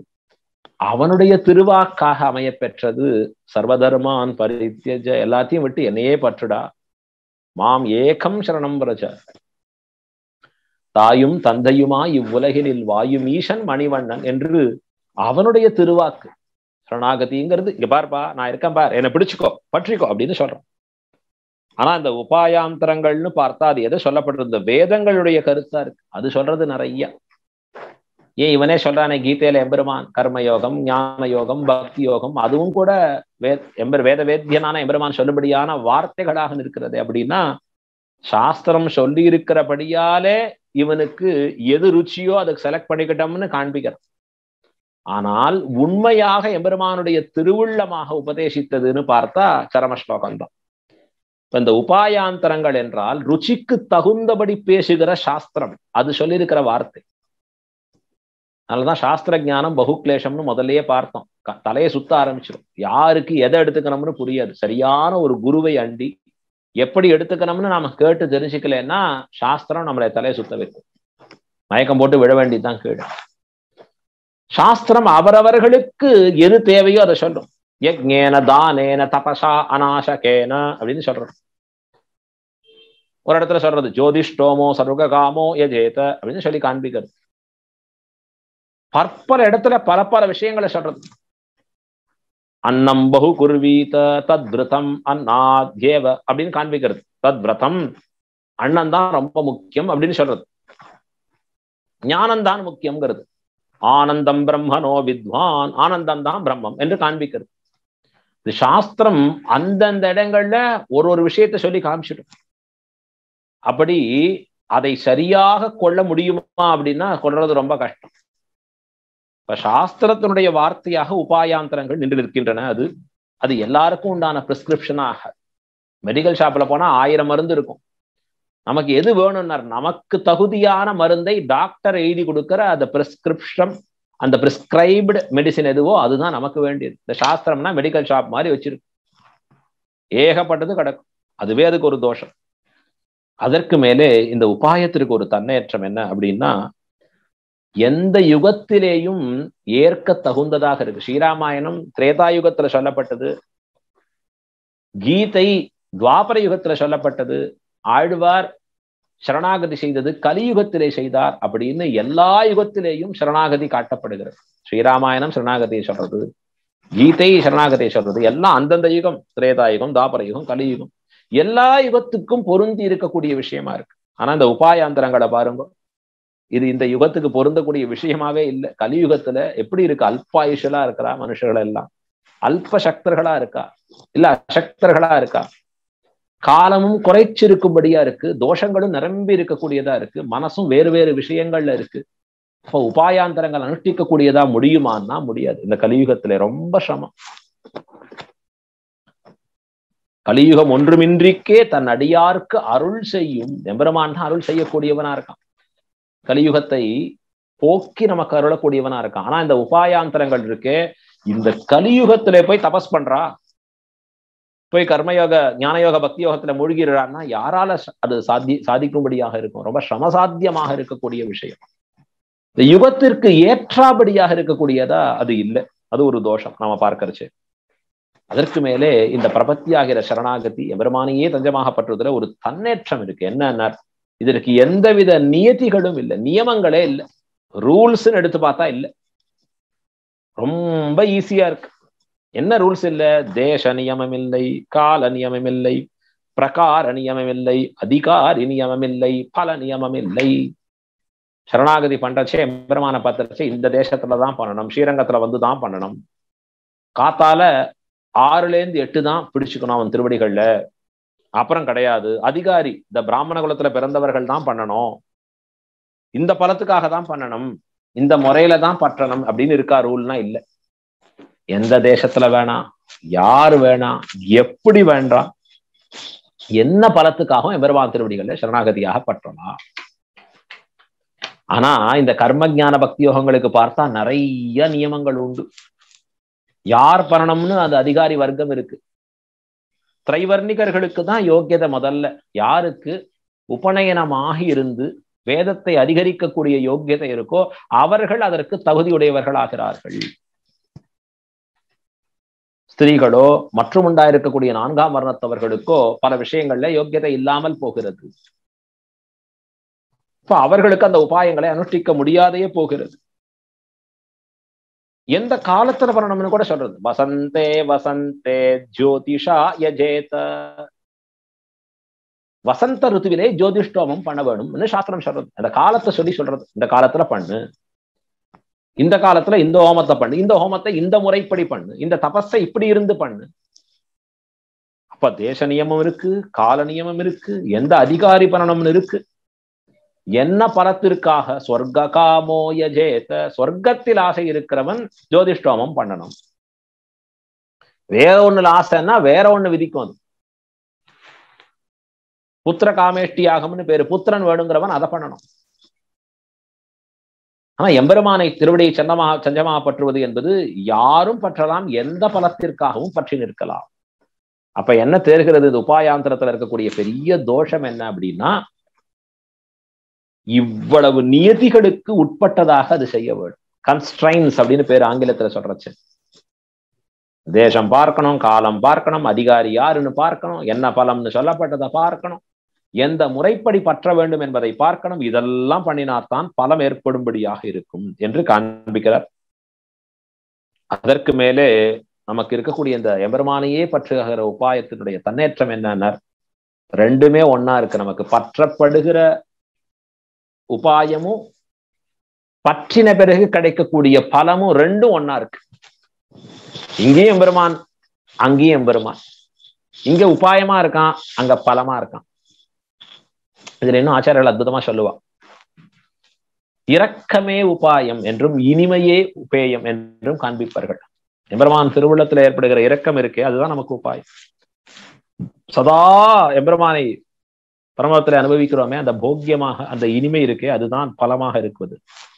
ஒரே பெருமான் தான் ரெண்டா இருக்கு. ஆனா இங்க எப்படி இருக்குன்னா, பண்ற உபாயம்ங்கிறது கஷ்டமா இருக்கு, அப்புறம் கிடைச்ச பலன் வேணா இனிமையா இருக்கும்.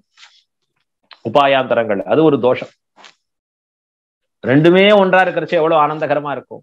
அப்படி இல்லாதபடி உபாயாந்தரத்திலே இரண்டும் வெவ்வேறாக இருந்து கொண்டு, இது கஷ்டமா இருக்கு அது இனிமையா இருக்கலாம், இல்ல இது இனிமையா இருந்து அது கஷ்டமா இருக்கலாம். எப்படி இருக்குமோ சொல்ல முடியாது. இப்போ உபாயாந்தரங்கள் இப்படி வெவ்வேறாக இருக்கக்கூடிய தோஷத்தை உடையதாக நிற்கிறது. அதற்கு மேலே கடைசியா நமக்கு என்ன வேணும் அப்படின்னா, இந்த உபாயம் என்கிற சரணாகதி என்பது நமக்கு மேலையார் செய்வனகள் ஆச்சாரியர்கள் எல்லாம் அனுஷ்டித்து காண்பித்த விஷயம். அவர்கள் தனக்கு தகுந்தது எதுன்னு சொல்லியிருக்காளோ அததான் நமக்கெல்லாம் உபதேசித்திருக்காங்க. உலகத்திற்கு சிறந்தது என்று பக்தி மார்க்கத்தை கீதா பாஷ்யத்துல எம்பெருமானார் தெரிவித்தார். ஆனால் நமக்கெல்லாம் சிறந்தது என்று சரணாகதியே சிறந்தது என்று பங்குனி உத்திர நல்லாளிலே பிராட்டி முன்னிலையிலே எம்பெருமான் திருவடிக்கு சரணாகதி பண்ணி நிற்கிறார்.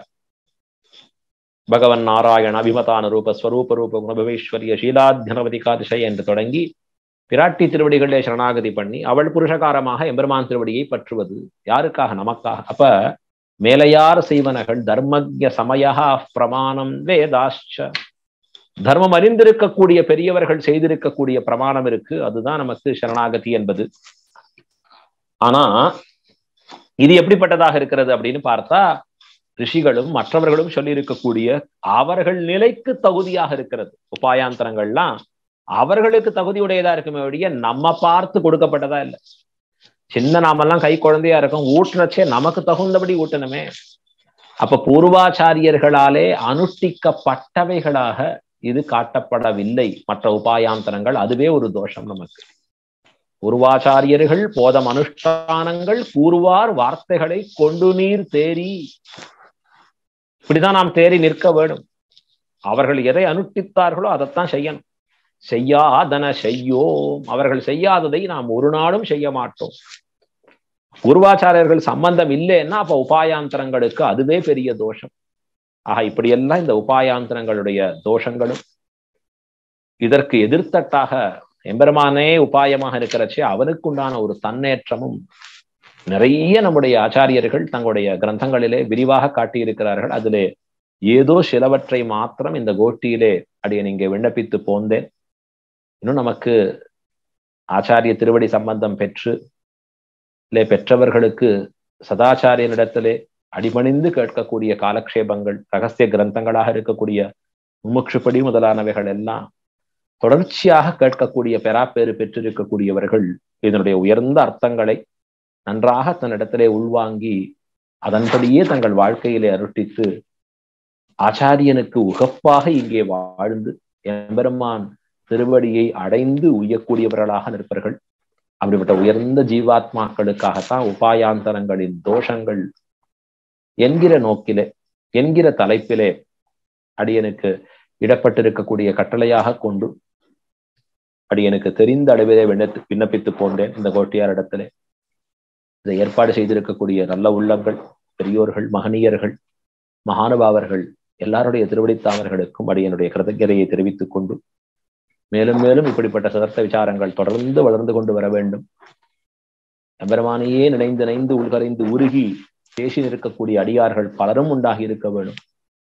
முமுட்சுக்களாக வாழ்ந்து எம்பெருமானுக்கே அடிமை செய்து போந்திருக்கக்கூடியவர்கள் நம்முடைய ஸ்ரீவைஷ்ணவ தரிசனத்திற்கு குறைவில்லாது வளர்ந்து வர வேண்டும் என்கிற பிரார்த்தனையோட அடியேன் அமைகிறேன்.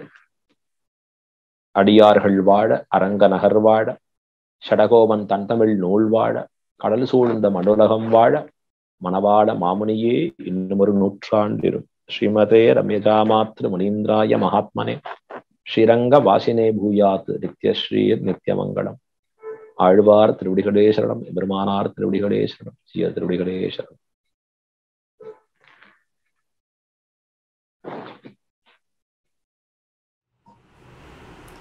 ஸ்ரீமதே ராமானுஜாய நமஹ. ஸ்ரீமத் வரவரமுனைய நமஹ.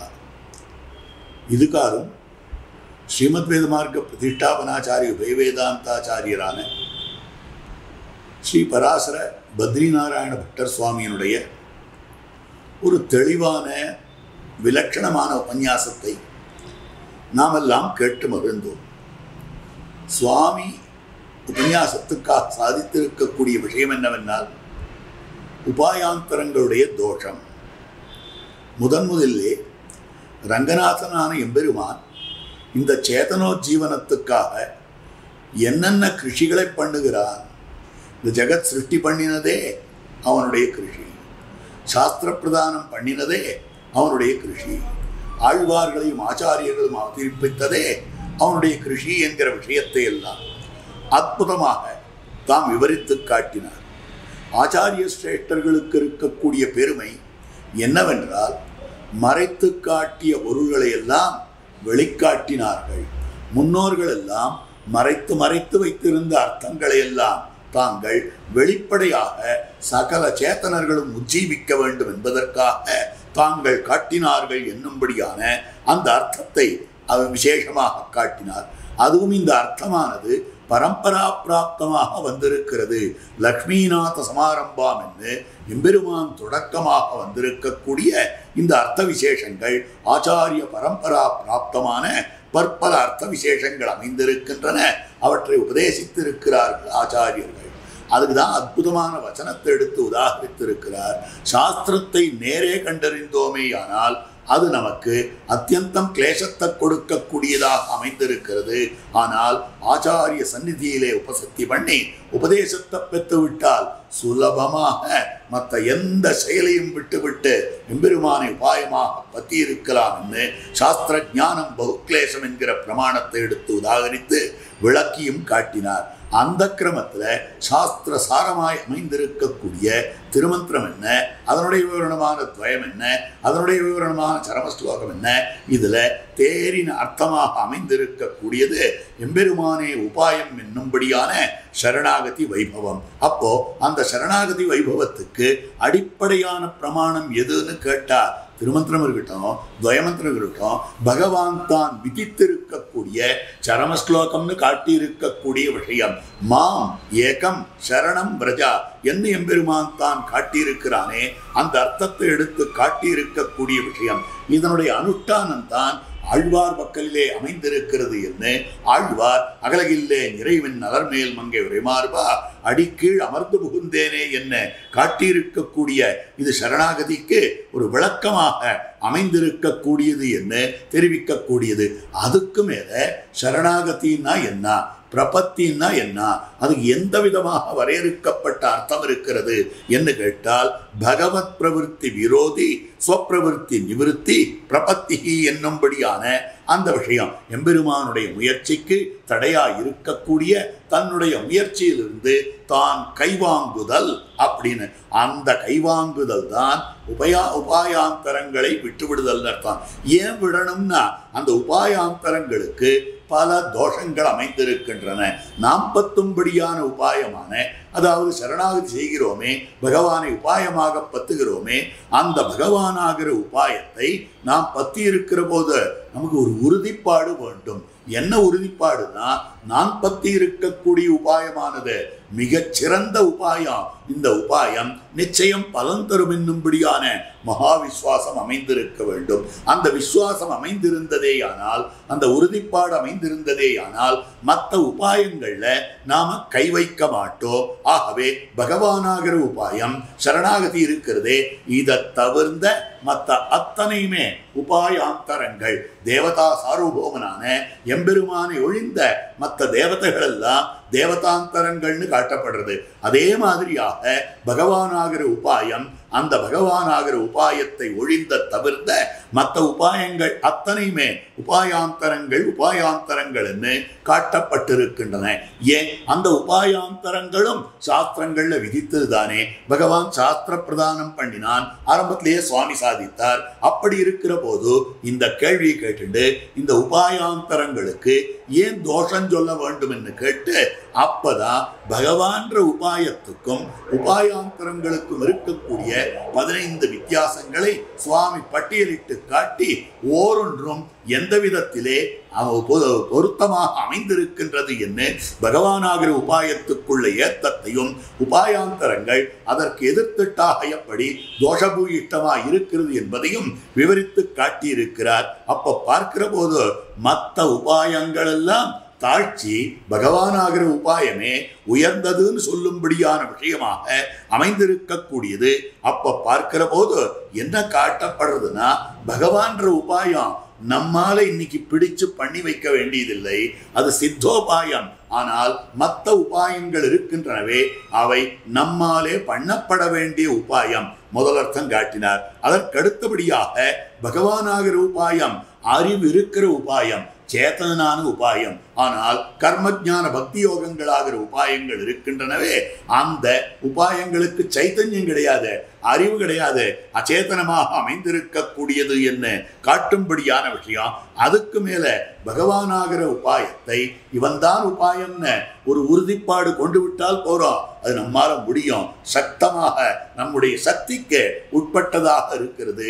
ஆனால் உபாயாந்தரங்கள் அதுல பலவிதமான சிரமசாத்தியமாய் அமைந்திருக்கிறபடியாலே நம்முடைய சக்திக்கு உட்படாததாக அமைந்திருக்கக்கூடியது. அதற்கடுத்தபடியாக பகவானாகிற உபாயம் அமைந்திருக்கிறதே அது வேறொன்னை எதிர்பாராததான உபாயமாக இருக்கிறது. அதாவது தான் பலன் கொடுக்கிற வேளையிலேயும் தானே கொடுக்கிறான், அதற்கு மேற்பட உருவாகிற வேளையிலேயும் சித்தமாயிருக்கிறான். ஆக இன்னொன்றை எதிர்பார்க்க வேண்டியதில்லை. ஆனால் கர்மஜான பக்தி யோகங்களோ புருஷ சாபேட்சம் உருவாகிற காலத்திலே பலன் கொடுக்கிற காலத்துல பகவானை எதிர்பார்த்து கொண்டிருக்கிறது. கர்மயோகம் பலன் கொடுத்துறாது, ஞான யோகம் பலன் கொடுத்துறாது, பகவான் பலன் கொடுக்கணும். கர்மயோகம் தானா உருவாகாது, நாம பண்ணணும். அப்படி இருக்கிற போது ஒன்று நிரபேட்சமாக இருக்கிறது, மற்றொன்று சாபேட்சமாக இருக்கிறது. பகவான் உபாயமாக பத்துவது சுலபமா பண்ணிட்டு போயிடலாம். ஆனால் அந்த உபாயாந்தரங்களை உட்கார்ந்து கொண்டு சம்பிரேட்ச நாசிகாகிரம் ஸ்வம் இத்தியாதியான விஷயங்களை பார்க்கிற போது சிரமசாத்தியம், அதையும் சுவாமி விவரித்து காட்டியிருக்கக்கூடிய விஷயம். அதுக்கு மேல பகவான்ற உபாயம் அவன் உபாயமாக பற்றிவிட்டோமே ஆனால் அப்பவே பலன் கிடைக்கும், அந்த ஜென்மத்தின் முடிவிலேயே பலன் கிடைக்கும். ஆனால் உபாயாந்தரங்களை பத்தினோமே ஆனால் எந்த ஜென்மத்தின் முடிவுல மோட்சம்ன்றத நமக்கு தெரியவே தெரியாது. அப்படி அமைந்திருக்கக்கூடியது விளம்ப பலப்பிரதம்னு காட்டப்படுறது. அப்படி அமைந்திருக்கக்கூடிய விஷயத்துல உபாயம் பகவானாகிற உபாயம் நமக்கு சுவாமி இல்லையா, நமக்கு சேஷி இல்லையா, நமக்கு ரட்சகன் இல்லையா, நமக்கு போக்கியன் இல்லையா, அப்படிப்பட்டவனானபடியாலே அவனையே பற்றி கொள்ளுதல் என்பது நம்முடைய ஆத்மஸ்வரூபத்துக்கு உகந்தது. ஏனென்றால் ஆத்மாவனுடைய ஸ்வரூபமே சுவாமி இதை காட்டினார் அற்புதமாக. ஆத்மான்றத பகவத் சேஷபூதன், ஆத்மான்றத பகவத் பரதந்திரன். அப்படியா பகவானுக்கு சேஷப்பட்டு பரதந்திரனாயிருக்கக்கூடிய ஆத்மா தன்னுடைய வாழ்ச்சிக்குன்னு எதையாவது செய்து கொண்டால் சுவாதந்திரியம் வந்துடுமே. அப்ப ஸ்வரூபத்தை விட்டு தாண்டினதாக போயிடுறது, ஸ்வரூபத்தை மீறினதாக போயிடுறது, ஸ்வரூபானுகுணமாக இல்லை. ஆகவே உபாயாந்தரங்கள் ஸ்வரூப விரோதம் அப்படின்னு காட்டப்படுது. பிள்ளலோகாச்சாரியர் அற்புதமான சூத்திரம் அனுகிரகித்து காட்டியிருக்கிறார். பிராபகாந்தர பரித்தியாகத்துக்கும் அஜ்ஞான அசக்திகளன்னு ஸ்வரூப விரோதமே பிரதான ஹேது. அப்போ உபாயாந்தரங்கள் அனைத்துமே ஸ்வரூபத்துக்கு விரோதமாக அமைந்திருக்கக்கூடியது என்பதையும் அற்புதமாக காட்டியிருக்கக்கூடிய விஷயம். அதுக்கு மேல பகவானாகிற உபாயத்தை பிடித்தோமே ஆனால் நமக்கு அகங்காரம் தொலைந்து விடுகிறது. ஆனால் உபாயாந்தரங்களை பத்தினோமே ஆனால் நான் கர்மயோகம் பண்ணேன், நான் ஞான யோகம் பண்ணேன், நான் பக்தி யோகம் பண்ணேன் என்னும்படியான எண்ணமான அந்த அகங்கார மமகாரத்தை இது விருத்தி பண்ணி விடுகிறபடியாக வளர்க்கும்படியாக அமைந்திருக்கக்கூடியது அப்படின்னு சொல்லப்படுறது. அதுக்கு மேல பகவான்ற உபாயம் இருக்க, பகவான் தானே ஸ்வயம் விதித்திருக்கிறான் அப்படின்னு காட்டப்பட்டிருக்கிறது. 3 அவதாரங்களிலே இதை ஸ்பஷ்டமாக விதித்திருக்கிறான். வராக சரம ஸ்லோகம் என்னும், ராமச்சரம ஸ்லோகம் என்னும், கிருஷ்ண சரம ஸ்லோகம் என்னும் பகவத் விதியாகவே அமைந்திருக்கக்கூடிய விஷயம். ஆனால் சாஸ்திரம் விதித்திருக்கிறது முனிவரை எடுக்கியும் முன்னீர் வண்ணனாயும் சொல்ற கிரமத்துல சாஸ்திரம் சொல்லி இருக்கிறதுன்ற அளவுல உபாயாந்தரங்கள் அமைந்திருக்கு. சாஸ்திரம் மட்டுமே சொல்லி இருக்கிறது. பகவான் தான் கீதையிலே பல உபாயாந்தரங்களை சொல்லி இருந்தாலும் கூட கடைசியில இதனையே சரமோபாயமாக விதித்திருக்கிறபடியாலே இதுக்கு இருக்கிற ஏத்தம் உபாயாந்தரங்களுக்கு இருக்கக்கூடியதான தோஷங்கள் சொல்லப்படுறது. அதுக்கு மேல பகவான்ற உபாயம் எப்ப பத்தினாலும் ஏக ரீதியாக அமைந்திருக்கிறது. ஆனால் உபாயாந்தரங்கள் யுகத்துக்கு யுகம் மாறுபட்டு கொண்டே இருக்கின்றன. ஆகவே ஏக ரீதியாக அமைந்திருக்கிறது கிடையாது. பகவான்ற உபாயத்துக்கு நிபந்தனையே கிடையாது. ஒரே ஒரு நிபந்தனையை விதிக்கிறான். என்னன்னா, எல்லாத்தையும் விட்டுட்டு என்கிட்டவா, சர்வதர்மான் பரித்யஜ்யான்னு. ஆனால் எத்தனை விதமான நிபந்தனைகள், எத்தனை விதமான நியதிகள், தேச நியமம், கால நியமம், பிரகார நியமம், அதிகாரி நியமம், பல நியமம், ஒன்னொன்னும் தனித்தனித்தனியாக உபாயாந்தரங்கள் அமைந்திருக்கின்றன. அதுக்கு மேல பகவான்ற உபாயத்தை பிடித்தால் அதுவே நமக்கு பலனா இருக்கு. உபாய உபேய ஐக்கியம், உபாயாந்தரங்கள்ல பகவான் வேறதான், உபாயாந்தரங்கள் வேறதான் என்கிற விஷயத்தையும் அப்படி காட்டி கொடுத்திருக்கக்கூடிய அற்புதமான விஷயம். அப்போ உபாயாந்தர பரர்களா இருந்தவர்கள் என்னென்ன கஷ்டப்பட்டார்கள் என்பதற்கு சரித்திரங்கள்லாம் காட்டினார் சுவாமி. ஜடபரதோ வாக்கியானம் என்னும்படியான அற்புதமான விஷயத்தை தாம் எடுத்து விவரித்து காட்டியிருக்கக்கூடிய விஷயம் கடைசியில முடிக்கச்சே இப்படிதான் சுவாமி பூர்த்தி பண்ணி இருக்கிறார். பகவானுடைய இரக்கமே உபாயம். பகவான் உபாயம், அவனுடைய இரக்கமே உபாயம் தவிர மற்றொன்னு உபாயமாக கொள்ள முடியாது. மற்ற உபாயங்களுக்கு கீழ் சொன்ன 15 தோஷங்களும் அமைந்திருக்கின்றன என்பதை சுவாமி அதிவிபுலமாக அற்புதமாக மிக தெளிவாக விவரித்து காட்டினார். சுவாமி திருவடித்தாமரைகளுக்கு வாழி வாழி வாழி என்று பல்லாண்டு பாடிக்கொண்டு அமைகிறேன்.